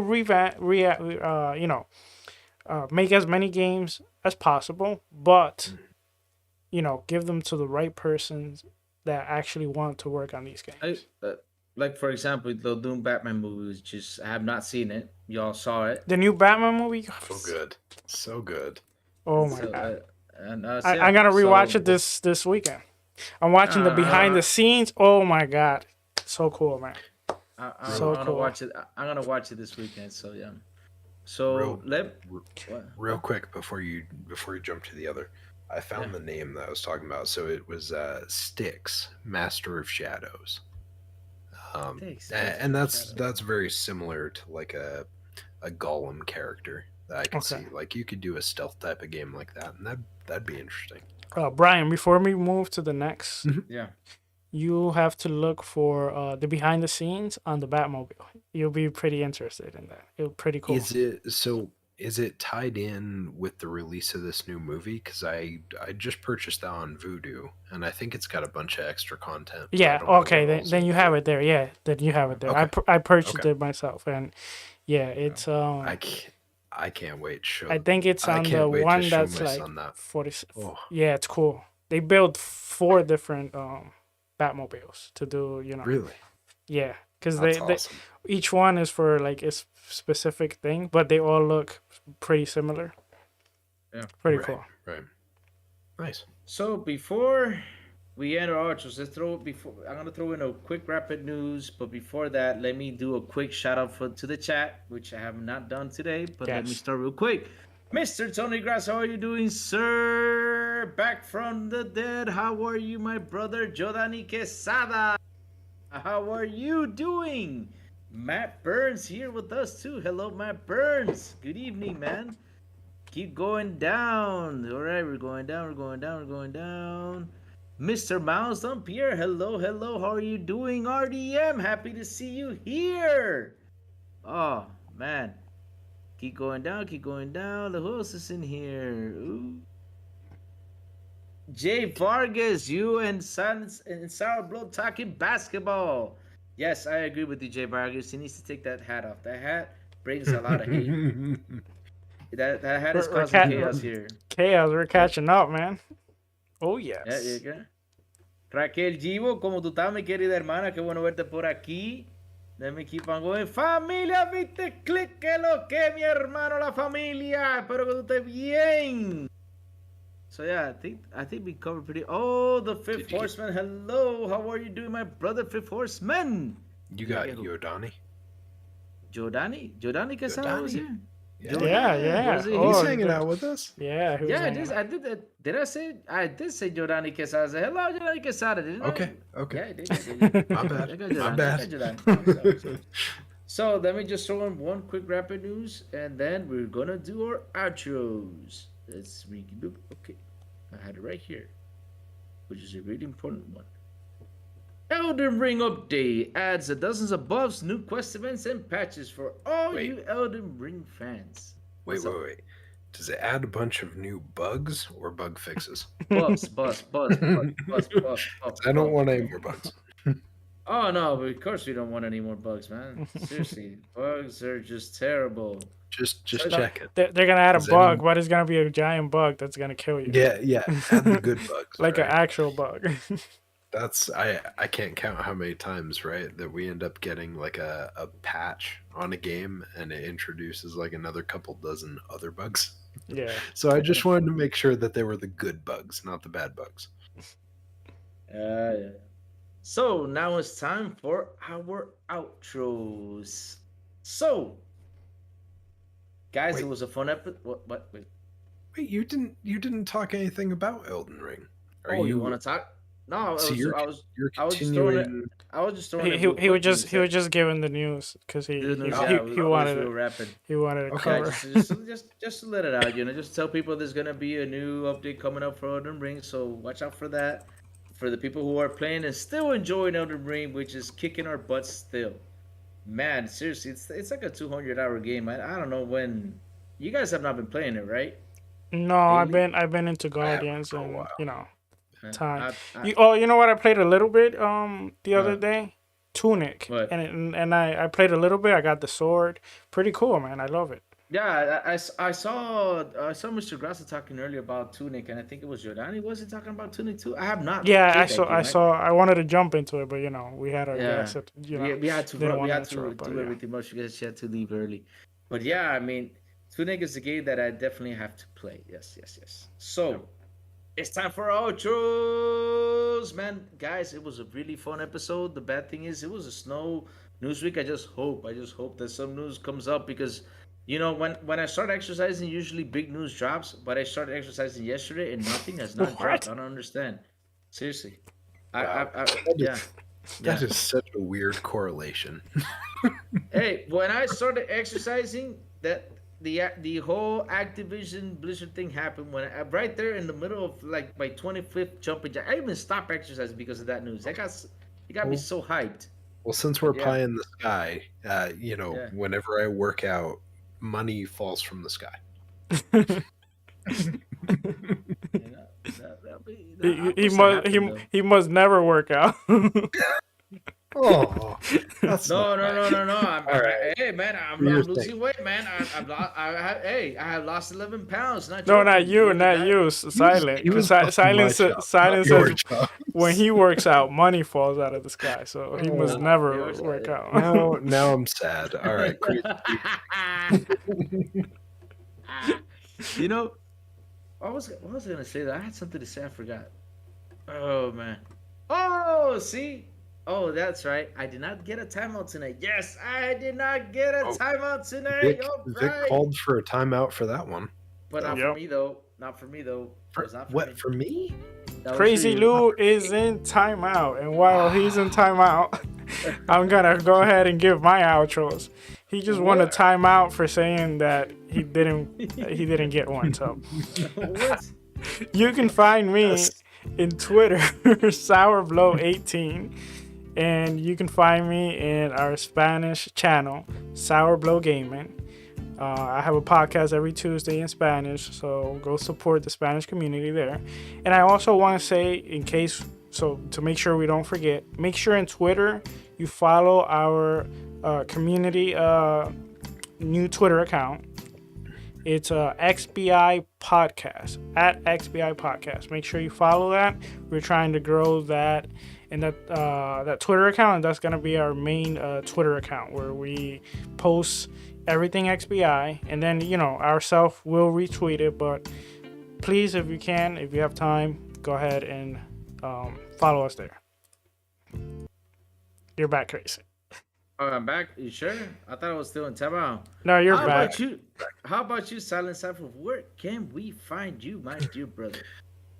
Right. Okay. So, yeah, you can find me on YouTube. You can find me on Twitter. You can find me on Xbox, PlayStation. You can find me all over the place as Silent Cypher. And you can catch me here every Wednesday at 7 p.m. Eastern Time with these awesome gentlemen at XBI. And you'll find me lurking throughout podcasts throughout the week. Charidays, Mavs channels, Dutch's stuff. Like I am all over the place as much as I can. I try to be out and about, see what everyone's up to, and just try and show some of that support. They show a bunch of support to us, and so it's always nice to pass it forward, right? But besides that, I do want to say, she's not here at this point, but Ame, thank you again for being on the show. It was great to have you. It was a lot of fun to actually hear some more about the accessibility side of things, and just to hear someone else's opinion from like the actual development side. It's like we have our own personal opinions of how things should go, how things could go. It's always nice to hear what people that are actually in the business have to say about it. So, right before I do my outro, I had to announce something. Guys, remember, this is a date you guys had to put down. You got to write it down. You got to put it on your calendar, put it on your cell phone. I don't know where you're going to put it on the wall, put it on your car, glass view. I don't know, put it somewhere. But remember, guys, this weekend we have a Wandering Dutch and the Midweek Mix-Up Podcast has a Community Indie Showcase 2022, which is April 23rd, this Saturday at 2 p.m. EST, 7 p.m. BST, 11 a.m. PST. I think that's Pacific time, right? Which the host is Wandering Dutch and his co-hosts are Lord Incognito, Pong Soul, Steel Rain, TKO Asante, Soul Kins, Pautier Gaming, Boxing Burger! Just have to do that. Fun Speculation, Mr. Boomstick, Bango Mango, Dunks. Why are so many names? Dunks. Porsche Par, GP, what's the lower line? What's the line called? Underscore crew. So yeah, guys, it's gonna be a fun show. So remember, guys, put that in your calendars so you guys can go ahead and watch it this Saturday. It's gonna be a fun show. So and yes, I'll make sure to add those links into the description too if anyone wants them. Yes. It's gonna be a pretty interesting show. I think also Aaron Greenberg's gonna be on there, isn't he? I heard. Yeah. I believe so. Yeah. So it's gonna be such a fun social. So yeah, guys, we gotta go check out and support our guys over there. So time for our outro, but before our outro, let me say hi, Caitlin. Wait, didn't we just did our? What? Our outro is over. Your outro. Your outro. Now. Yes. No. I was. You guys. Oh, my bad. But hi, Caitlin. How are you, Caitlin? What's up, Caitlin? Hope you're doing well. I downloaded GTA Online, and don't worry, one time I'm just gonna hop there and play with you GTA Online. Well, time for my outro, guys. Where can you find the Crazy One? It's real easy. You can find him on Twitter, Crazy Louis Gaming, where I dance, jiggle. What else do I do?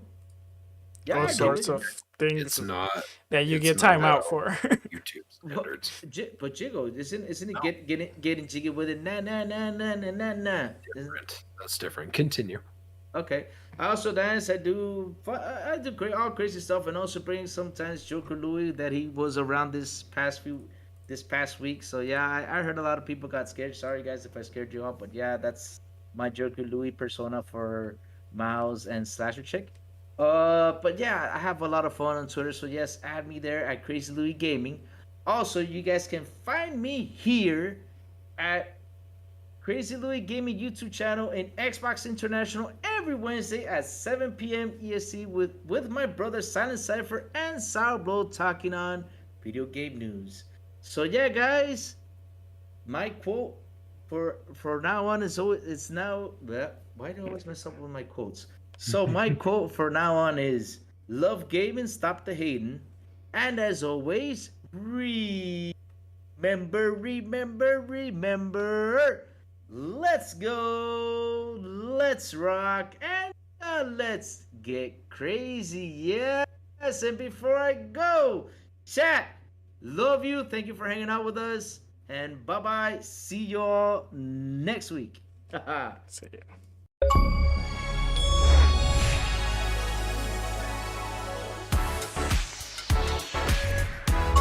Thank you for listening to the XBI Podcast. please make sure to like and subscribe on the way out. We'll see you next time.